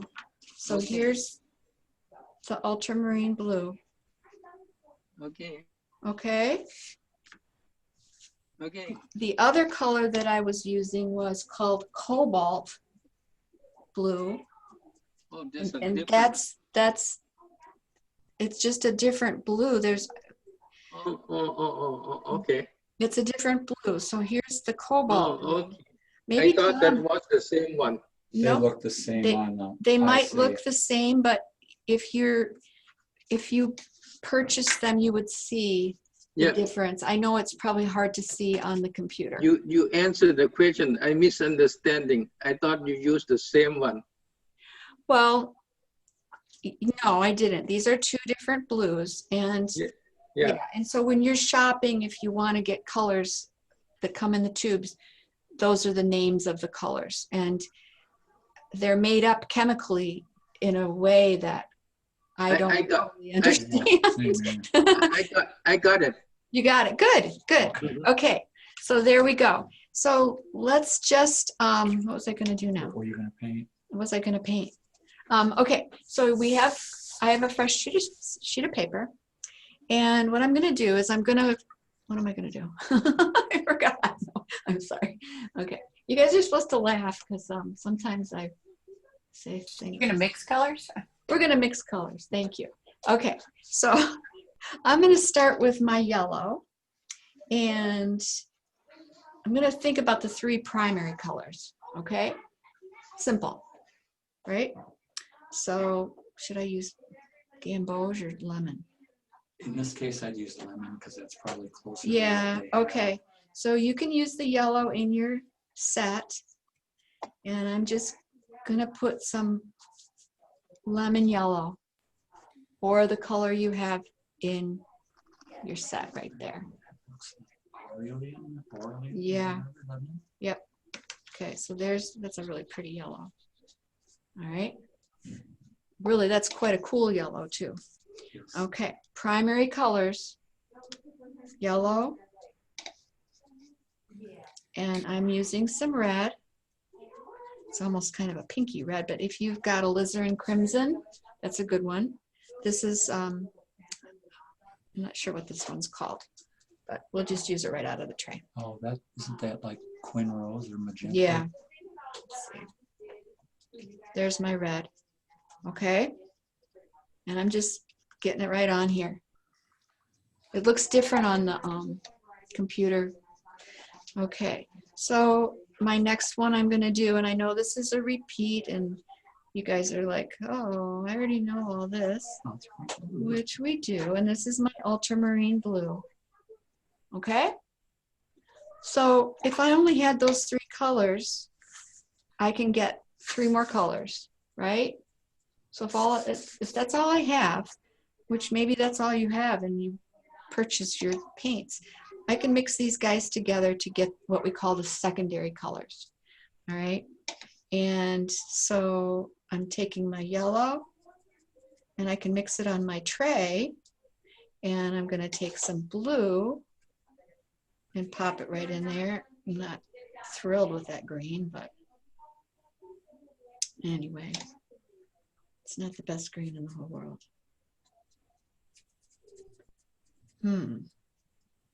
So it's going to be different depending on what happened. I don't know. That can't be possible. Well, that's kind of a sagey green. Okay, so there's my green. It'll differ depending on what your pigments are that you're using. So it doesn't matter. That's green, right? And now I got to clean my palette a little bit. Kind of made a mess. So there's my green. That's not too bad. Okay, so I can do my orange now real quick. Mix those guys together, and I can get orange. That's a pretty orange. Okay, and then I can do purple real quick, right? With the blue and the red. That's a kind of a burgundy. Okay, so simple things just to remember that we learned a long, long time ago, maybe. Just to remember about them. And talk a little bit about primaries and secondaries. And when I mix these guys together, I'm going to get some nice grays, which is fun. I can also, what was I going to do? Oh, the complements. Okay, yeah. Oh, and let's do. We've got the complements right there. Yeah. Yeah. Yep. And before that, let's do the analogous colors. Those are the ones that are next to each other on the color wheel. So let's do the warms, which is yellow, and a little orange. Where did my orange go? I'll just use it right out of here. Okay. Analogous colors, yellow and orange. And in the middle of those 2 guys, we have yellow orange, which when those get mixed together, right? You see that? It looks kind of muddy on the screen, doesn't it? Well, yeah, it does actually, and that's the screen. That's the even screen. on my screen. Yeah. So again, I've got yellow and I've got orange. Is that a little bit better? Oh, maybe it's that light.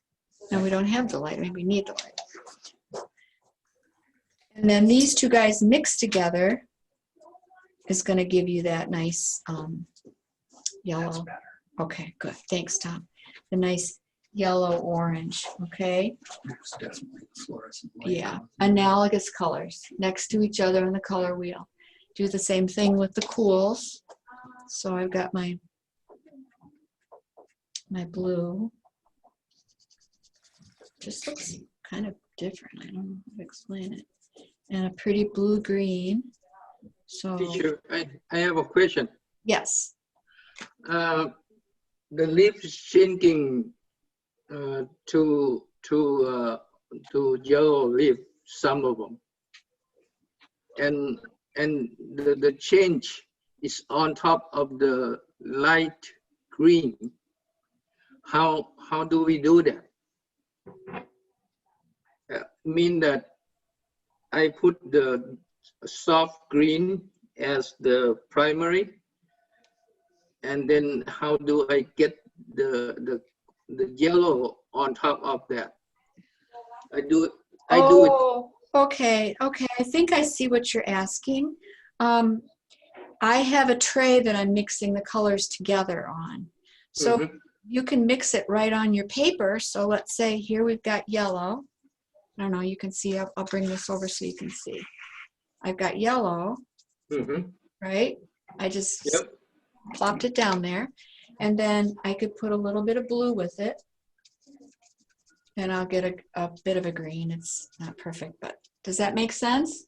Yeah, what impressed me is that when I walk out, I see the whole tree is soft green leaf. Oh, okay. So and yes.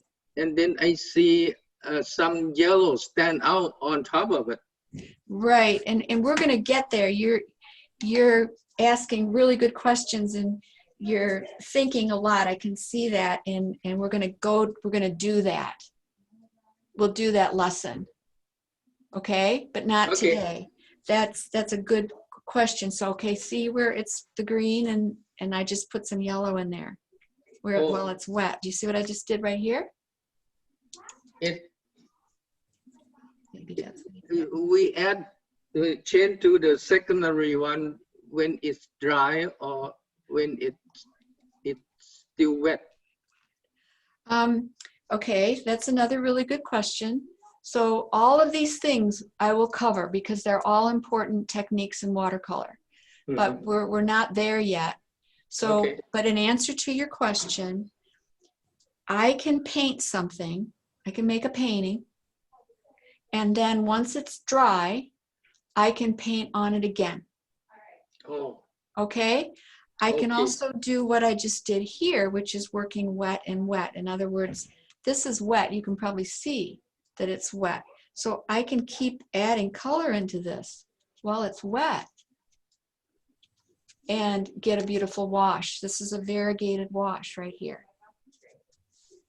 Okay? So usually if we're painting a tree, which we will be doing something like that, I think, in class, you would do a wash like this.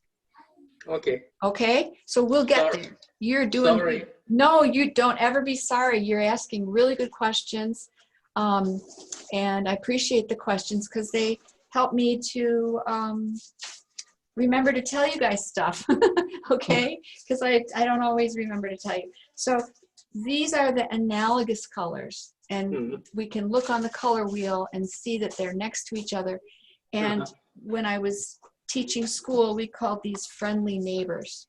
So I know that if I mix these together, they're going to look nice together and not make a muddy color. Okay, just like we did here, and we used purple and blue. Those are analogous colors, and we knew that they would look nice when they get mixed together. Okay. Yeah. All right. Good. So what was I going to do? Okay, so next I'm going to quickly mix the complements. So these are, I just lost my focus a minute. The complements are colors that are across from each other on the color wheel. You don't have to memorize that, but we can mix those guys together, which is a nice way to get some grays. Okay, so I'm gonna mix some red. There's my red. That's not a very good red. There's my red. It's more of a pink. And my green. Okay, there they are. These are complementary colors. If I mix them together, stir them up, it's going to make a nice gray green. Okay? It's a grayed up green. If I want to try it again with my blue, here's my blue, and the complement of blue is orange. You see those?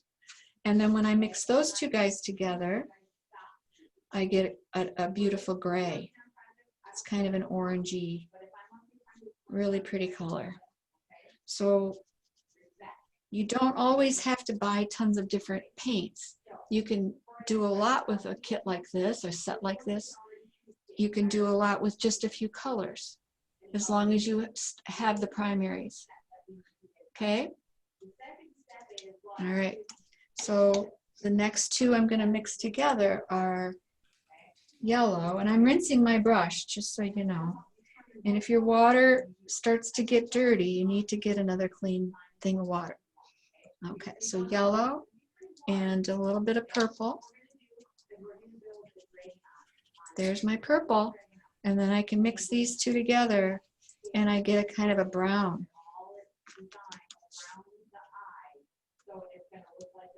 Okay, complementary colors. Don't worry about trying to memorize any of this stuff, because we'll do step by step. A lot of the paintings that we'll do in class will be step by step, and then you'll have time to, you know, do your thing to kind of expand on what the lesson is, or you might choose to just do the step by step with me. Okay. Questions about this? All right. Now I could label these. Sorry, I have a question. Yes, Gail. One of the things I'm having a hard time with is putting too much water on the brush. Yep, everybody has that problem. So am I better off too much water or not enough water before I find the happy medium? That's a super good question. You're going to have to find your way with that, practicing and learning what works and what doesn't work. I remember when I started painting with watercolor, I painted very pale. In other words, I used a lot of water and I got it way too wet. Okay, so your best bet is to just play around with some scrap paper and see what happens. Thank you. Because if it's dry, watch what happens if I just have dry. Hardly any water on here now. And it's, see how it's different? It's darker. It's not flowing. I could fill it in, but do you see the difference? Okay, too much water will make a puddle and it will sit up on top of the paper, right, Tom? Yep. So you don't want that either. So you just have to kind of play with it until it feels right. One way to work with the water is you dip it and rinse your brush off and then touch a paper towel or touch a regular towel. I mean, don't try to dry the brush out, just kind of touch it a little bit to get the excess water out of it. Touch your little tissue that you got. Okay. Okay, so I'm going to set this aside and I want to talk a little bit, kind of have a little bit of a break because we're going to move on and do our painting today. So you'll need a piece of paper. Now I'm going to use a smaller sheet, and I have one set up here. I'll get it out for you for a minute. But I do want to talk just briefly about your setup. So I'm going to shut the door a minute, just 1 second. Okay.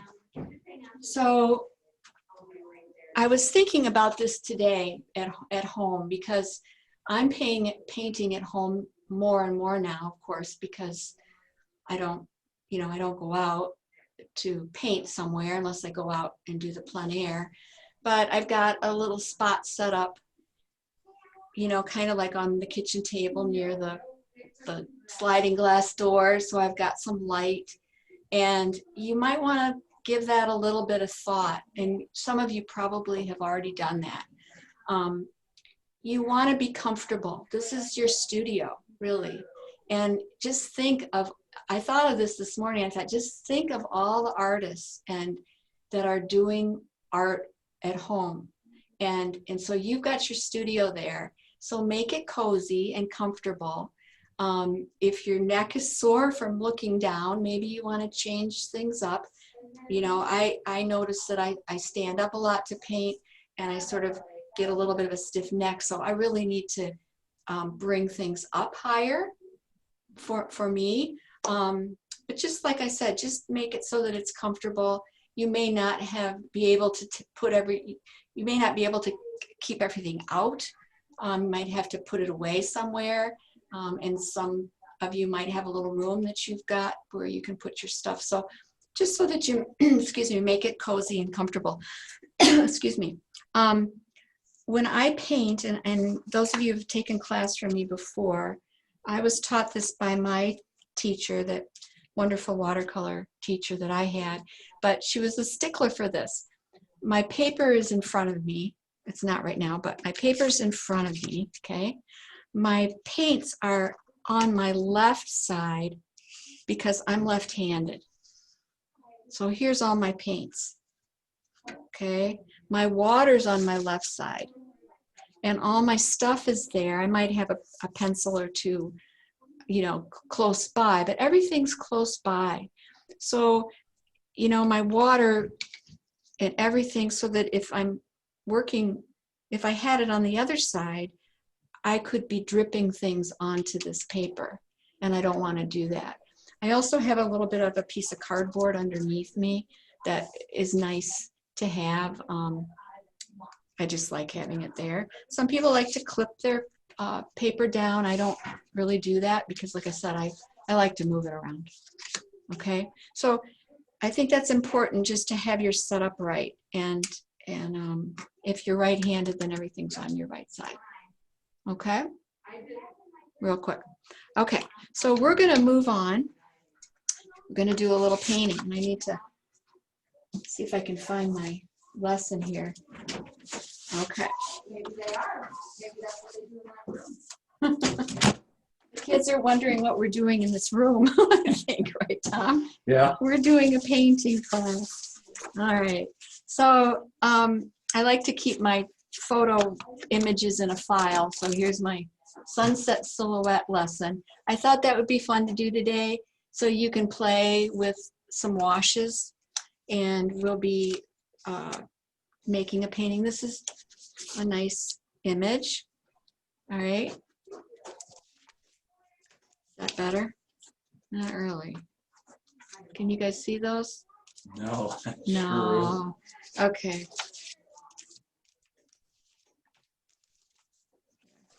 There's another one. So I did this in a Zoom class. I think it was early on, like in maybe April. That sounds right. Yeah, and it was a good lesson. And so I thought, what the heck? It would be kind of fun to do. Okay, so here we're using a lot of the things that we learned today. Okay, so we're going to use our paper to create a wash. Hi, Barb.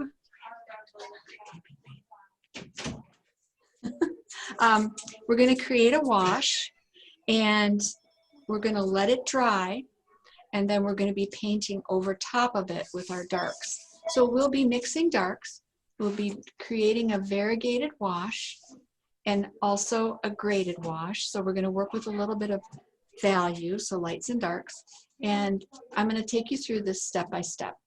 Okay, now if you've done this before, It's okay, you can do it again. You can change the background. This dark is going to be added as the last step. So if you have a hair dryer, you might want to get one, unless you can just, I don't know. Okay, so this is. I have a quick question. Okay. I haven't heard you mention like using different brushes for like the wash and then the front part, or are you going to tell us to do that, or don't you think we need to?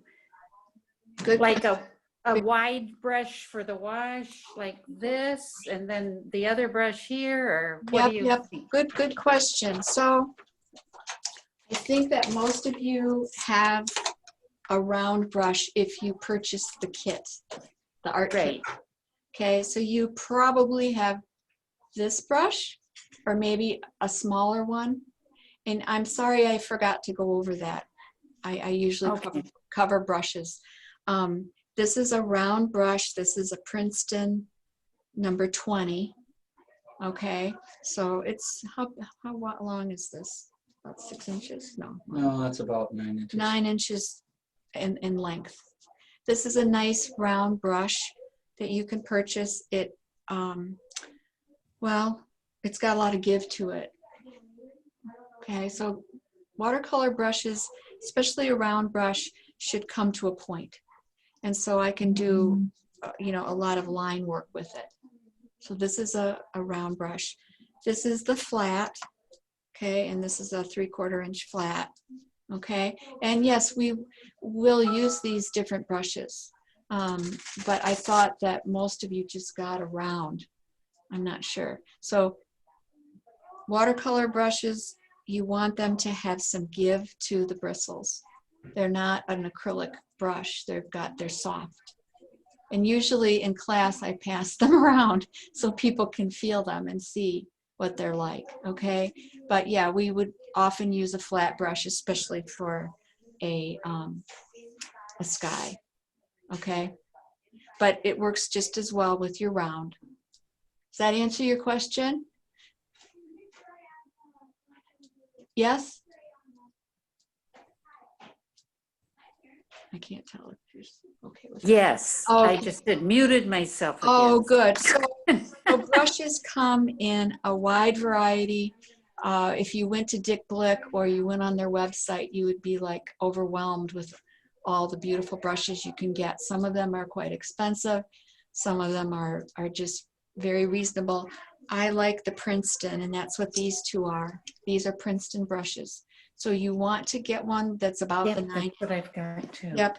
Don't get one with a really, really long handle. It's just way too much. You don't need to. And you need to get specific watercolor brushes. Okay, thank you. Acrylic's not going to be, you don't want to use acrylic or oil. They won't be your friends with watercolor. So look for good brushes. And we can talk more about that later too. Okay. And I would encourage you, if you're interested, you can just start browsing around on, I might use the flat or the bigger one. Browsing around on websites and check stuff out and see what you like. Okay, so we're going to go ahead and do this, and I'm just going to take you through this step by step. Okay, so I often use a photo image, and I would recommend that down the road you might want to be looking for photo images. I'll usually give you a heads up. Next week you're going to be bringing in something, so you have homework. But for today, I'll just take you through this. So we're thinking about layering, which was somebody's question. It was a good question. We're going to be layering another color on top of a wash, okay? And that's what's going to create that silhouette. So I'm going to move these aside, and we'll make a sky. Okay, so what I have here, are people asking questions like on the chat? Paul. Oh, Paul. Okay, so this is just a piece of paper, and I drew this with a Sharpie so that you could see it. You don't need to do this. I just wanted to show you. So pretend that's my watercolor paper, okay? I want to decide where my horizon line is. So I have it up a bit. Here's the halfway point right about here, right? That's not quite halfway, but it's close. Okay, so I've moved it up a bit so that it's not right in the middle of my paper. So when you make your horizon line, and that's what you're going to be doing to start with, either make it above the halfway point or a little bit below the halfway point. Does that make sense? Okay, so this is probably going to be a lake. This would be your water here.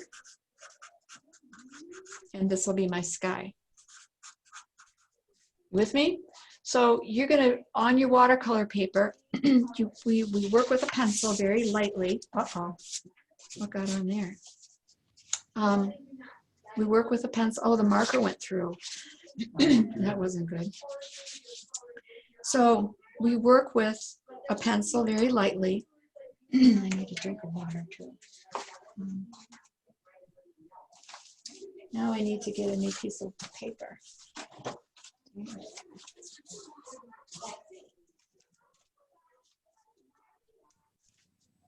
Oh well.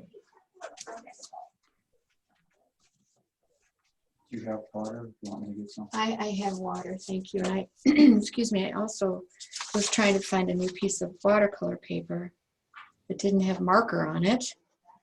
Ugh. Okay.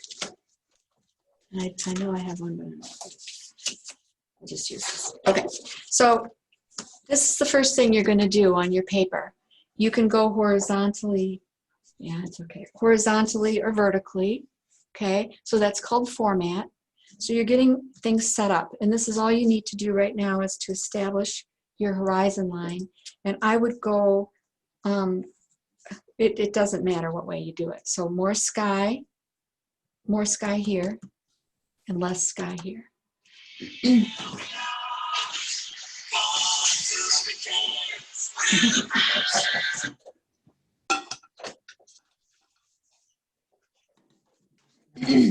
All right.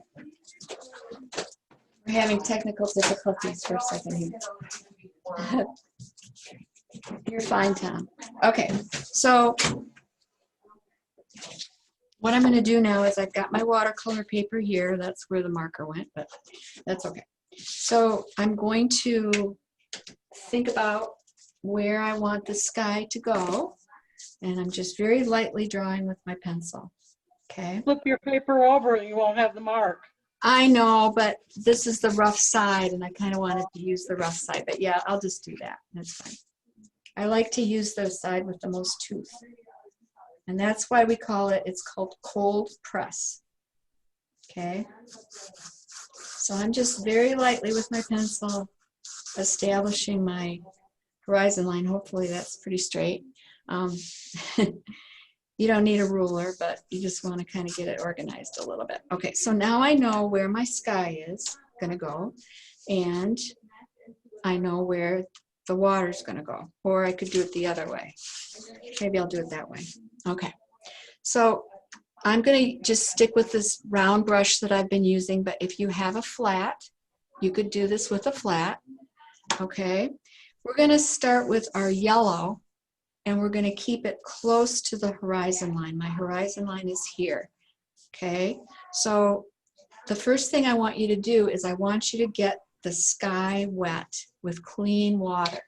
So I'm brushing across here, and that's where a bigger brush comes in handy because I can go quicker, right? Doesn't matter what size paper you have, you know, but this is going to be a nice little painting.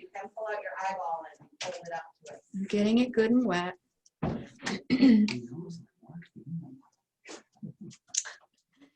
And we want to let the water that I've put here, I don't know if you can see it, it's got a shine to it. We want to give it a minute to seep down into the fibers of the paper. So that's where knowing how much water to use will, you know, you'll learn as you go along. Okay, and it's dry in here, so it's drying quickly. So I'm going to give it another coat of water and let it seep in a bit. I don't want a puddle sitting up on there because then it's not going to work the way I want it to. Okay. And I'm starting with my yellow. And I need to clean this off just a bit. So just a sec while you're getting set up, I'm going to do a quick little cleanup of my palette here. So, you know, when we're painting, we want to relax and we want to, you know, take our time and try different ways and try different things, different color combinations, right? Okay, I'm making a mess here. And it's nice to have clean water near you. All right, ugh. Okay, that's better. I'll throw that away later. Okay, so I probably was talking way too much and now that dry. Okay. So I'm going to start with my yellow and I'm mixing it up a little bit. And this is a very warm yellow that I'm using. This is the gamboge. I'm going to show you what I'm using. This is right here, this color. You can use the color right out of your paint set. That will be just fine. And I'm going to paint it right along here, and I'm going to skip a little bit as I go along. I've got a little water on my brush, but enough pigment to get me through. That's kind of got a little muddy. I don't know why. Got in with that. Okay, so I'm going to start across here, and I'm going to apply this color across. Okay. So while it's wet, I'm going to go in with a little bit of my pink or my red, whatever you have, and pop a little bit of this in. Now, if you have orange, that's pretty strong. Okay, so so those of you who are saying you love color now, this is your chance to enjoy the color. Okay, so I've also got orange from my set, and I'm popping this into it. This is a very strong color here, or color mix. I've left a little white in here. You can see that, and I'm also painting all the way to the edge, all the way to the edge. Now, if I want to, remember we learned about softening the edges, or if I want to change the value here, clean water, cleanish water, and just bring it up. And that's also going to make this so that it's not quite so intense. Okay. And a little bit more of this here. So the colors are mixing right on the paper. So this technique is called wet and wet. We do this a lot when we're doing sky, right? A lot when we do sky, wet and wet. Okay. So a little bit more of this magenta, pinky color. And then I want to get into a little bit of blue. Okay. So I know that the blue, once it hits this pink, is going to turn to purple, right? So I'm using my blue. This is a pretty blue that's right here in the set. I'll use that. And I'm just going to start up at the top and bring it down. Okay.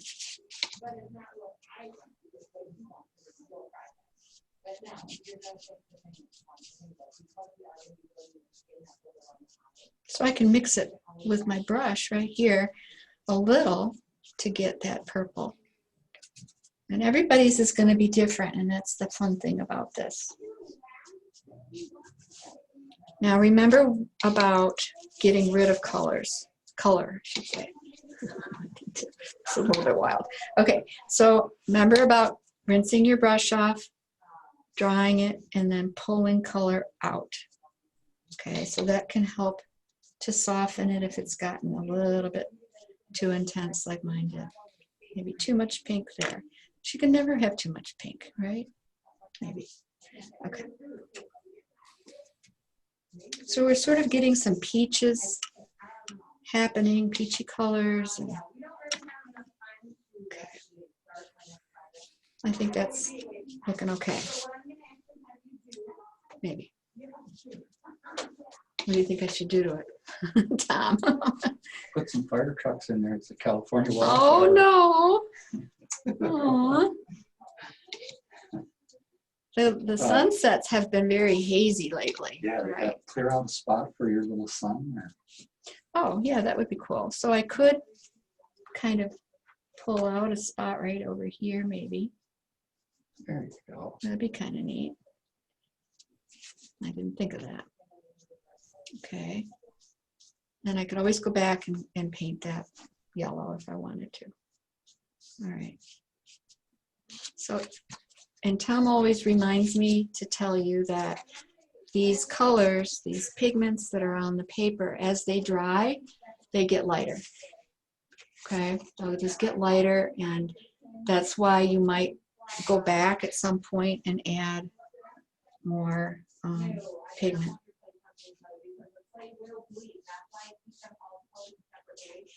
So because this is wet, I can still kind of keep working on here. So there's a pretty strong looking sunset. What happened to your sun? I painted over it. I can always pull it out of there again. Have to have a little comic relief, right? Okay. So again, because it's wet, I can keep kind of playing around with it a little bit.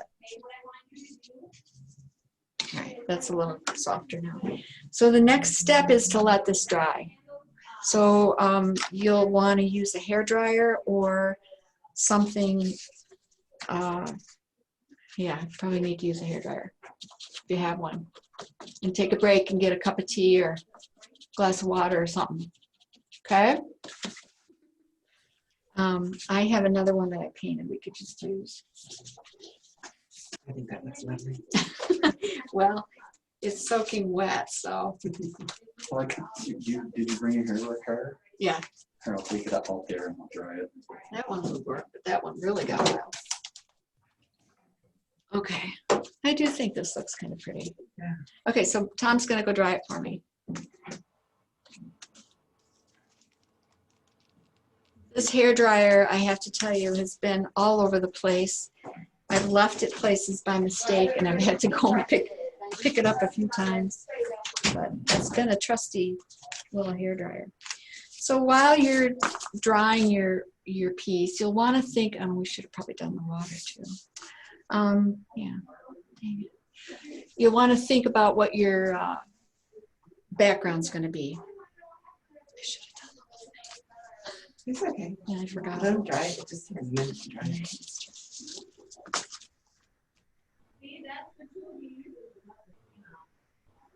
We've got a nice class. Yeah. There's like 13 people in it. That's nice. I know. Yeah. Really nice. Being here while you're teaching makes me like remember. Oh, you're such a great. Oh, it's so you're lovely. sweet. Oh. Well, we'll have to hurry along because I yeah. It's kind of hot in here. I thought it was going to be 1 hour class. It's 2.5 hours. Yeah. Yeah. Yeah. Yeah. Yeah, it is warm. It's warm out today. Yeah, it's warm in here.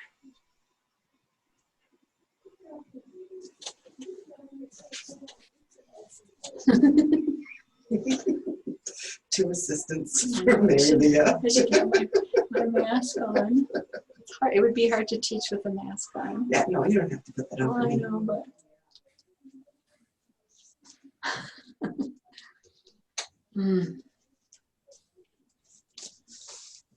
Thank you. I'm fine.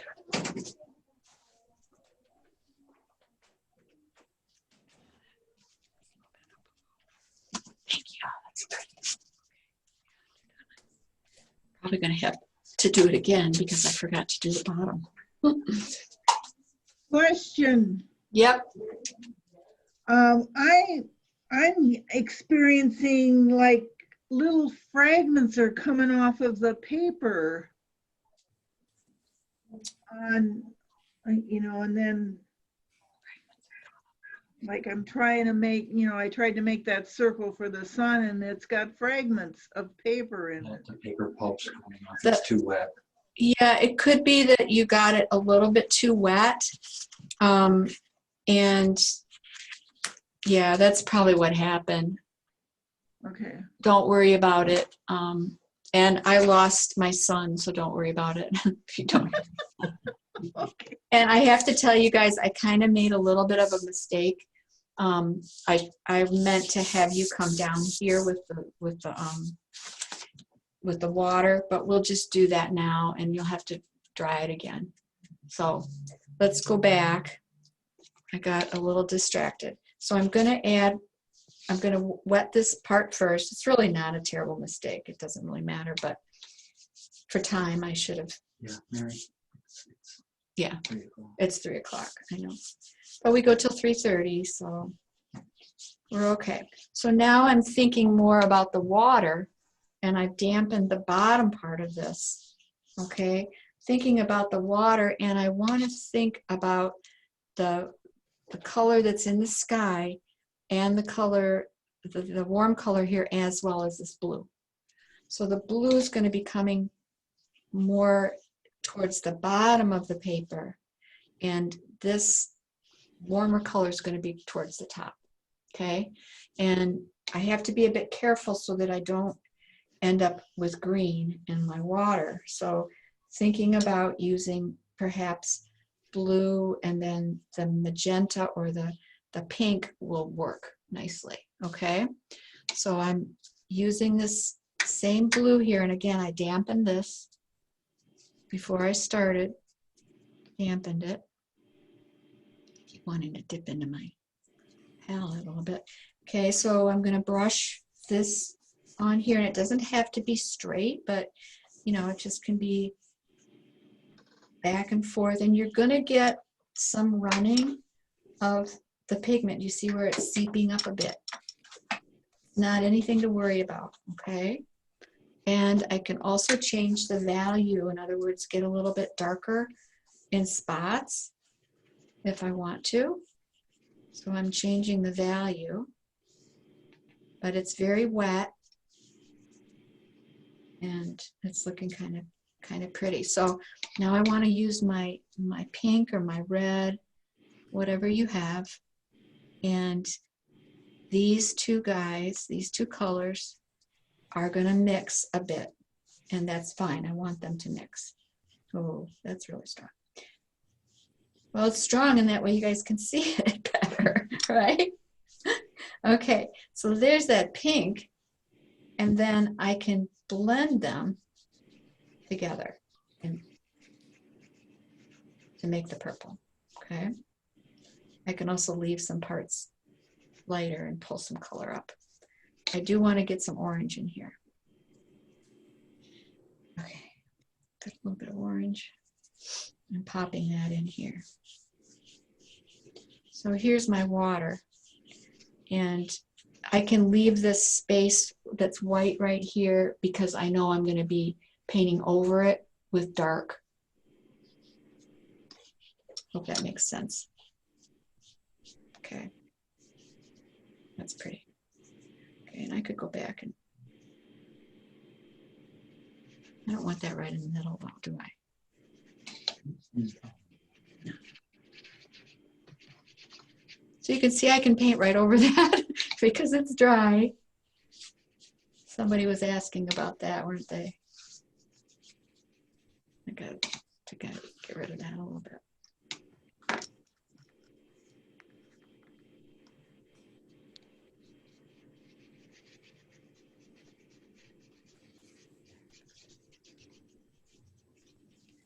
Better. Okay, so now Tom is going to end up drawing this again for me, and then we'll do the last part. That's pretty. Okay, thank you, Tom. So get that all dry, and then we'll do the land. There's one that I did that got really wild. Color. I love color too, so sometimes I just want to take my paintbrush and paint a lot of bright brush strokes. Fun. That's beautiful. Thank you. It could be something down the road. far as painting goes. So next time, just so you know, we're going to do another lesson with colors.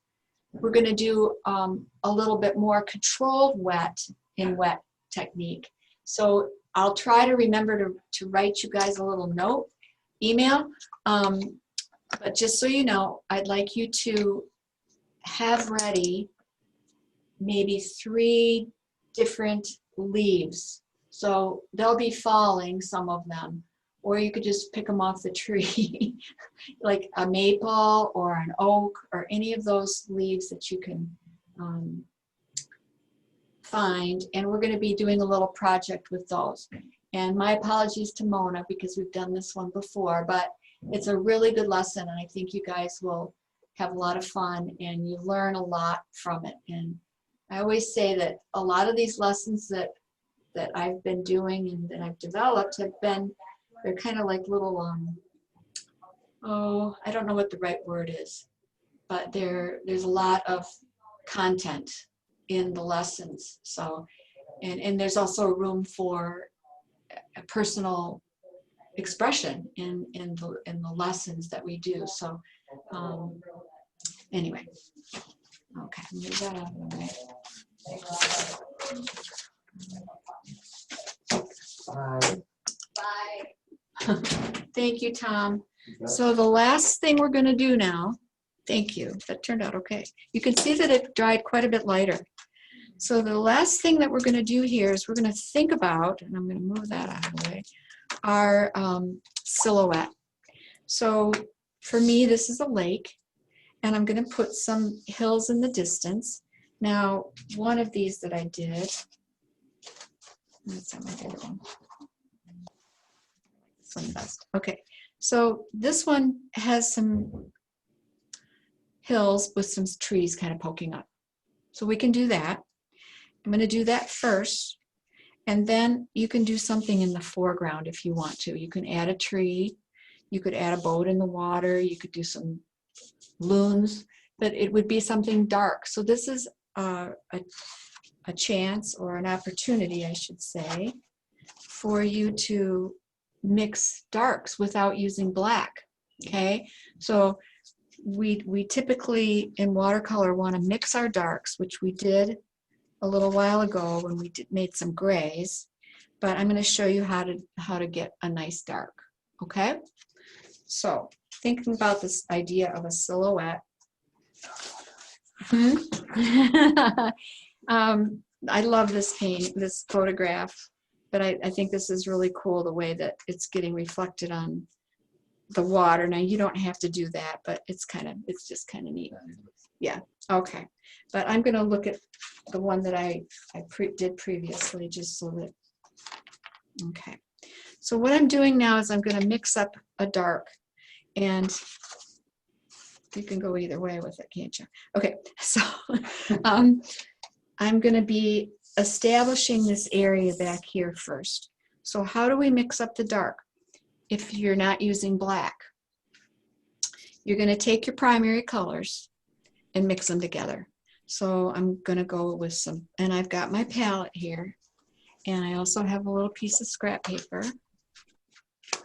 This is quite a long class, so I hope you guys are doing okay, hanging in there. Usually when we're in the studio, we're chit-chatting a lot more and taking breaks. But we're getting more done this way, right? Okay, so I'm going to mix some blue and some red. Now that's pretty just in itself. I like that purpley blue, but I can put some green with it, which is not a primary color, but I could put yellow with it too, but that'll really warm it up. See, there's a really pretty gray. That works. But I want it a little bit darker, so I'm going to put a little bit of green in there. Let's see if I can get it darker. Now you're going to have to play with this a little bit, of mixing it until you are happy with your dark. Okay, you can mix all of it together. Now it's more brown, you see, because I put in orange. Put in a little bit more blue. That's more what I want right there. So color mixing is, is sort of, there are recipes, but it's also, some of it is trial and error, I would say. You have to try different colors together to see what you want and what's going to work for you, okay? So that's kind of a nice dark. I'm going to use that one. That's where this little scrap paper comes in handy. I want to get it a little darker, Tom. Less water. I know. I could just... Oh, yeah. Don't say that. Don't say anything. All right. So there's my dark. Okay. So I'm going to... This is nice and dry, and I'm thinking about the distance. What's in the distance here? And now you could draw this first if you want to. I'm just going to go ahead and paint it. There's really nothing that you can do to cause too much trouble. I'm going to work across here and just get this nice and dark, my horizon line. Now, if you want hills, I want to get rid of the white though. If you want hills, then make a hill. This is called layering, and this is where we're working on top of a wash. And because this is very, very dark paint that I'm using, it's covering up my wash, and that's just what I want it to do. So I can work and create this distant area here. Now, if I want to, I can go all the way across, or I don't have to. It's totally up to you. But I'm thinking of a scene that I look at in the summertime when I get to go to my sister's cottage up north, and this is kind of what we see. Okay, so I'm just sort of drawing with the tip of my brush to create this distant area here. So you notice this line here is relatively straight, but well, not perfectly straight, but I might have to fix it. But up here is where I'm, above it is where I'm, I should not try to talk and paint at the same time.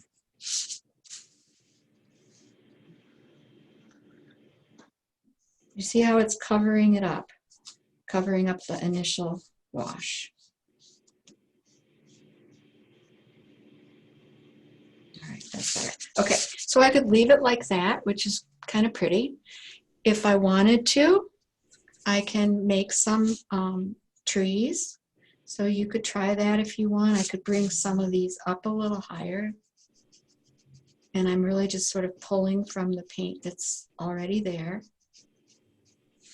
If I want to make some little pine trees, maybe, I'm just going to work from the color that's existing and bring my brush up and create some little trees here. Those are not perfect, but they're way in the distance, so they would not be detailed at all, would they? Those don't look perfect, but that's okay.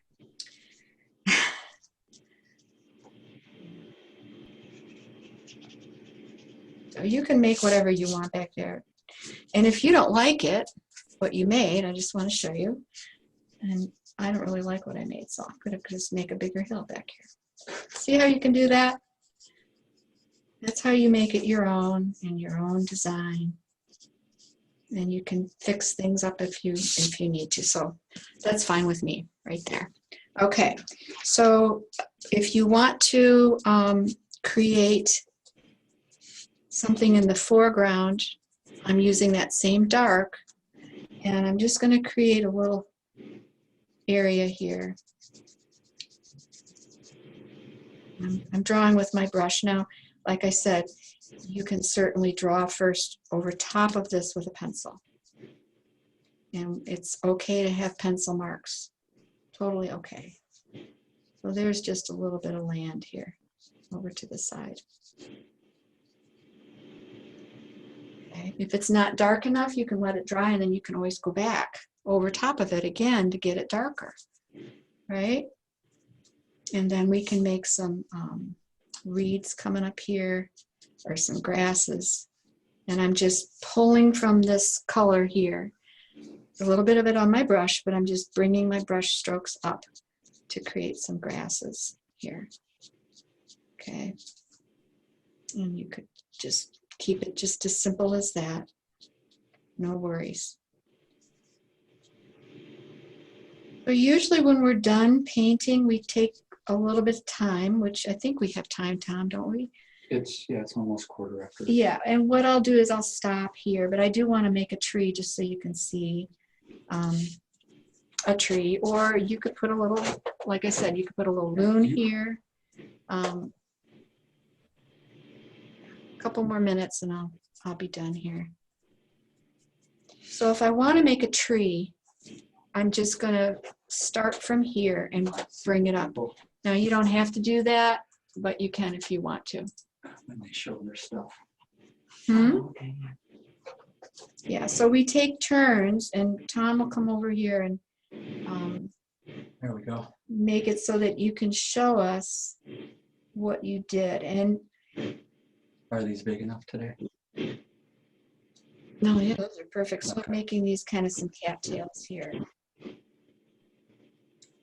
All right. You could make the silhouette of a boat, a little fishing boat would be fun. I would draw that first if you're going to do that. At least I would need to draw it first. Like I said, the tree.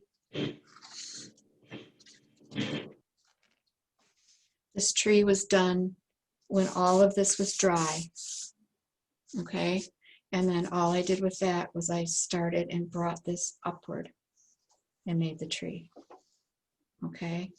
Mine's not dry, so I don't think I have time to do that. Okay. All right, we'll give you a few minutes a couple more minutes to finish up. If you're not done, that's totally okay. You can show us your work in progress. Okay.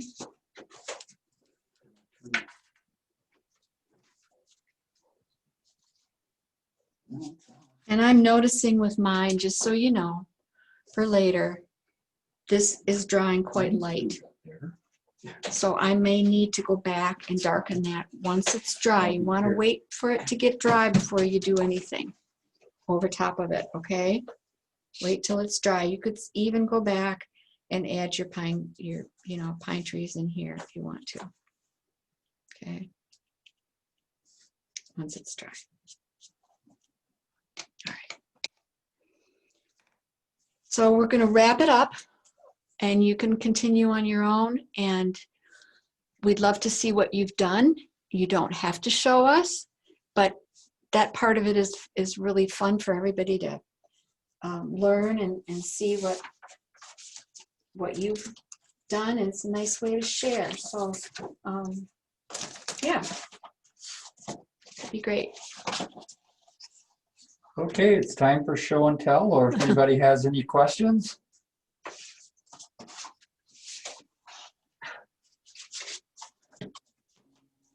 This is mine. Ooh, that's really pretty, Rose. I like how you've got that beautiful yellow. I'm starting with Rose right now, okay. But look at that pretty yellow she's got right there at the where the sun set. Very lovely. Very nice. Okay.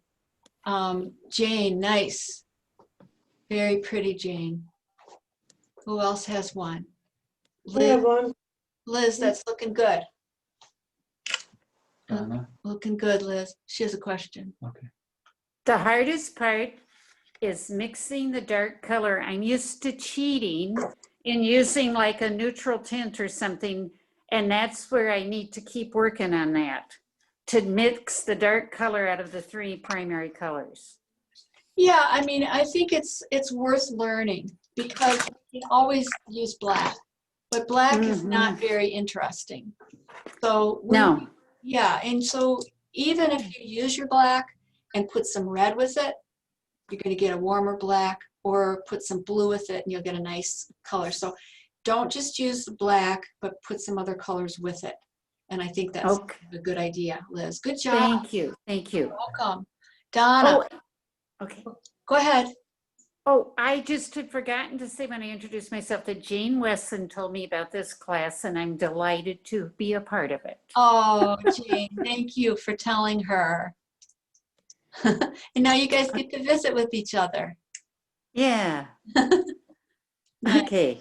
Okay, so Lynn. Oh, Wait a minute. there you go. All Very I can, pretty.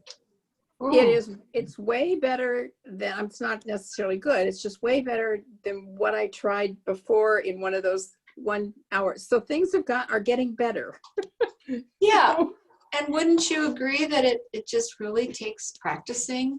Oh, there's nothing that does it other than practice. Yeah. And so Oh, I like playing and that. just giving yourself permission to play around with it, I think really important. Good. Nice, Donna. I love the colors. Yeah. Mm. Very nice. Love how you left the white showing, paper white. Well, I think it dried that way. Hmm. I don't know. Well, I like it. I think you did a good job. Anita, could you hold that up more towards your camera? Thank you. Like it? A little higher. Oh. There you go. Oh, nice. Very nice. I like your pine trees in the back, Anita. Doesn't look as nice as yours, but no, I had to go over top of my pine trees because I was talking too much and not focusing. just takes practice, I guess. Yeah. Miriam, how are you doing? No, I am passing. Okay. I am passing. Yeah, yeah. Oh. I'm keeping my production secret. Yeah. Oh. I'm very Okay. Did you and have it's fun, very, Miriam? I don't. Oh, I loved it. I enjoyed, let me tell you something more than fun, because I like the pace of the class, because I'm very nervous about going back. So I really enjoyed the pace. It's like a studio class, actually. That's I'm what very we happy wanted about to it. But I'm very shy about showing, I understand. Self-conscious. I understand. It's like a, brutalism. It's brutalism. So yeah. Yeah. Well, everybody's so kind. So don't ever worry about that. Yeah. No. It's just that. I rather have that. Just keep it secret. That's okay. Very private. I understand. Okay. How about, where are we? Kathy.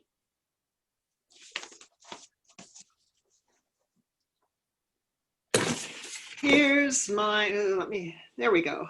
It looks nice. Beautiful. That's beautiful, Kathy. Yeah. It's not very pastel, but Oh, it's lovely. yeah. Very fun. And so it's a lot different working with watercolor than acrylic. Oh Definitely. yes. But you've done a nice job. Your colors are great. Really nice. Yeah. So Julie, how did you do? All right. Okay. See, there's mine. Oh, nice. Oh. So mine. Now I want to add some more brown, like in the tree and stuff, after seeing the last one. Yeah. Kind of add little colors to that. But yeah. So, Very nice. Julie. Julie. Yes. Maybe, at the top of your tree. Uh-huh. Yeah, what do I do with that? I would do some more branches up there. Branches to fill it out. All right. Oh, Yep. sorry. Some more branches. And then should I get them, like, extend the branches farther? No, I think it's looking good. I just Oh, think okay. Just add more on the you top. need more up there. And Perfect. when you do branches, you want to make them so that they're not uniform. Okay. Does Right. that make sense? Okay. Yes. So let's see. Donna, did you show us? Yeah. She did. And who did we miss? Me. Celeste. Celeste. Pratana. Pratana. I'm so Okay. sorry. Yeah. Let's see. Can you put it closer to the? Raise it up, please. Where? Straight up. There you go. Thank you. Nice, Pratana. Very nice. I like. Is that a boat? Yeah, I think that's a boat. That's lovely. I have a question. The boat normally have two sails on top, Oh yeah, But- like the jib and. but how do you make two over behind another one? Oh, well, Can you show next time?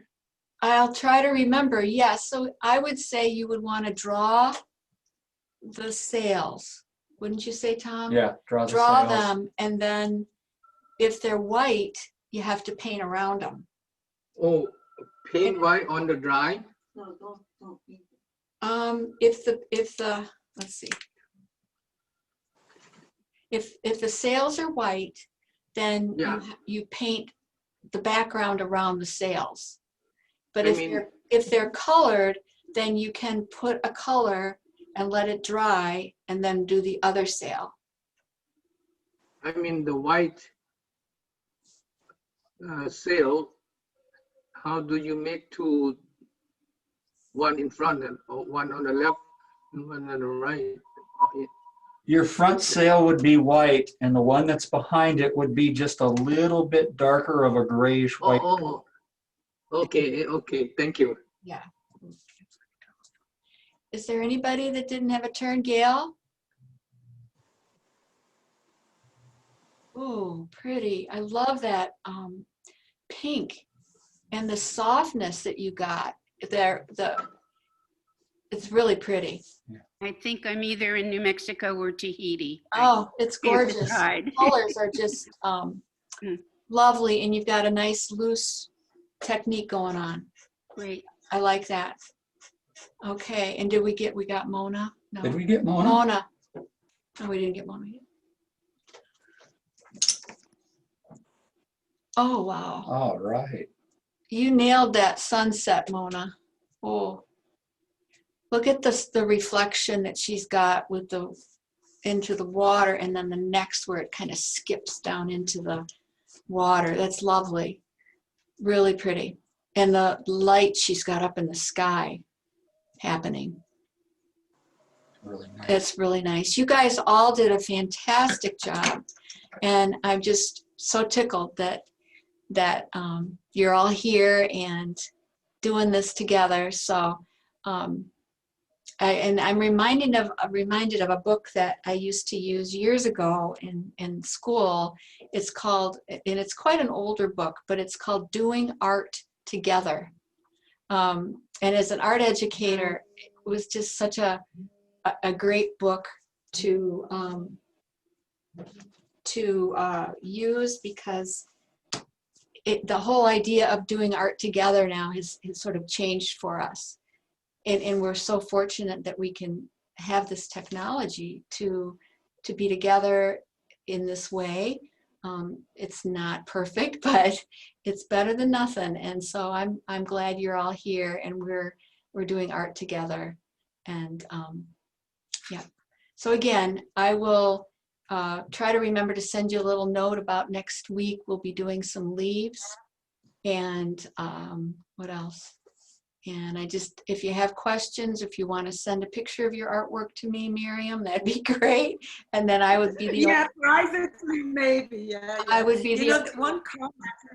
My only difficulty with the Zoom classes, because when you take in a studio class, you usually show your work to your instructor. So I'm really I feel uncomfortable about I get it. everybody seeing it. Yeah. That's Yeah. okay. That's okay. Yeah. And you can just show me if you want to down the road. Maybe I'll show you. Yeah. Well, that's fine. I know, and there's no pressure. It's just it's a way for us to all connect. But I have to tell you that I've taken workshops before with artists, and I still am very shy to show my work in a situation like that. Also because I'm not an artist. Yeah. So no, great. Thank you for Yeah. understanding. Okay. I don't want to be a contrarian. It's Oh, just my only difficulty. I didn't adjust to the public, to that part of the Zoom classes. Yeah. That's the only. Good. Well, thank you all for coming, and I guess we should say goodbye, huh? Thank you, Mary Leah. So much. This was Thank wonderful. you. Yep. This And was one quick wonderful. thing. Thank you. Yep, How on are you, Monday. Mary? Oh, you're welcome. On Monday, just so you know, there's a free Zoom class here, and you can join us. It's at 1 o'clock on Monday. So watch for that. And there's other things coming down the road with some drawing more free Zoom classes on Mondays. They'll be at about 1 o'clock, I think, right, Tom? 1 o'clock, 1 Yeah, o'clock to yeah. 2 o'clock. It's an hour-long class. Yep. And you can just Thank you. supplies. Yeah. Thank you guys. Have a great rest of your day and a great rest of your Thank you. Thank you. Right, Thank you, everybody. Bye now. Bye. Thank you. Everybody, have a good week. Bye-bye.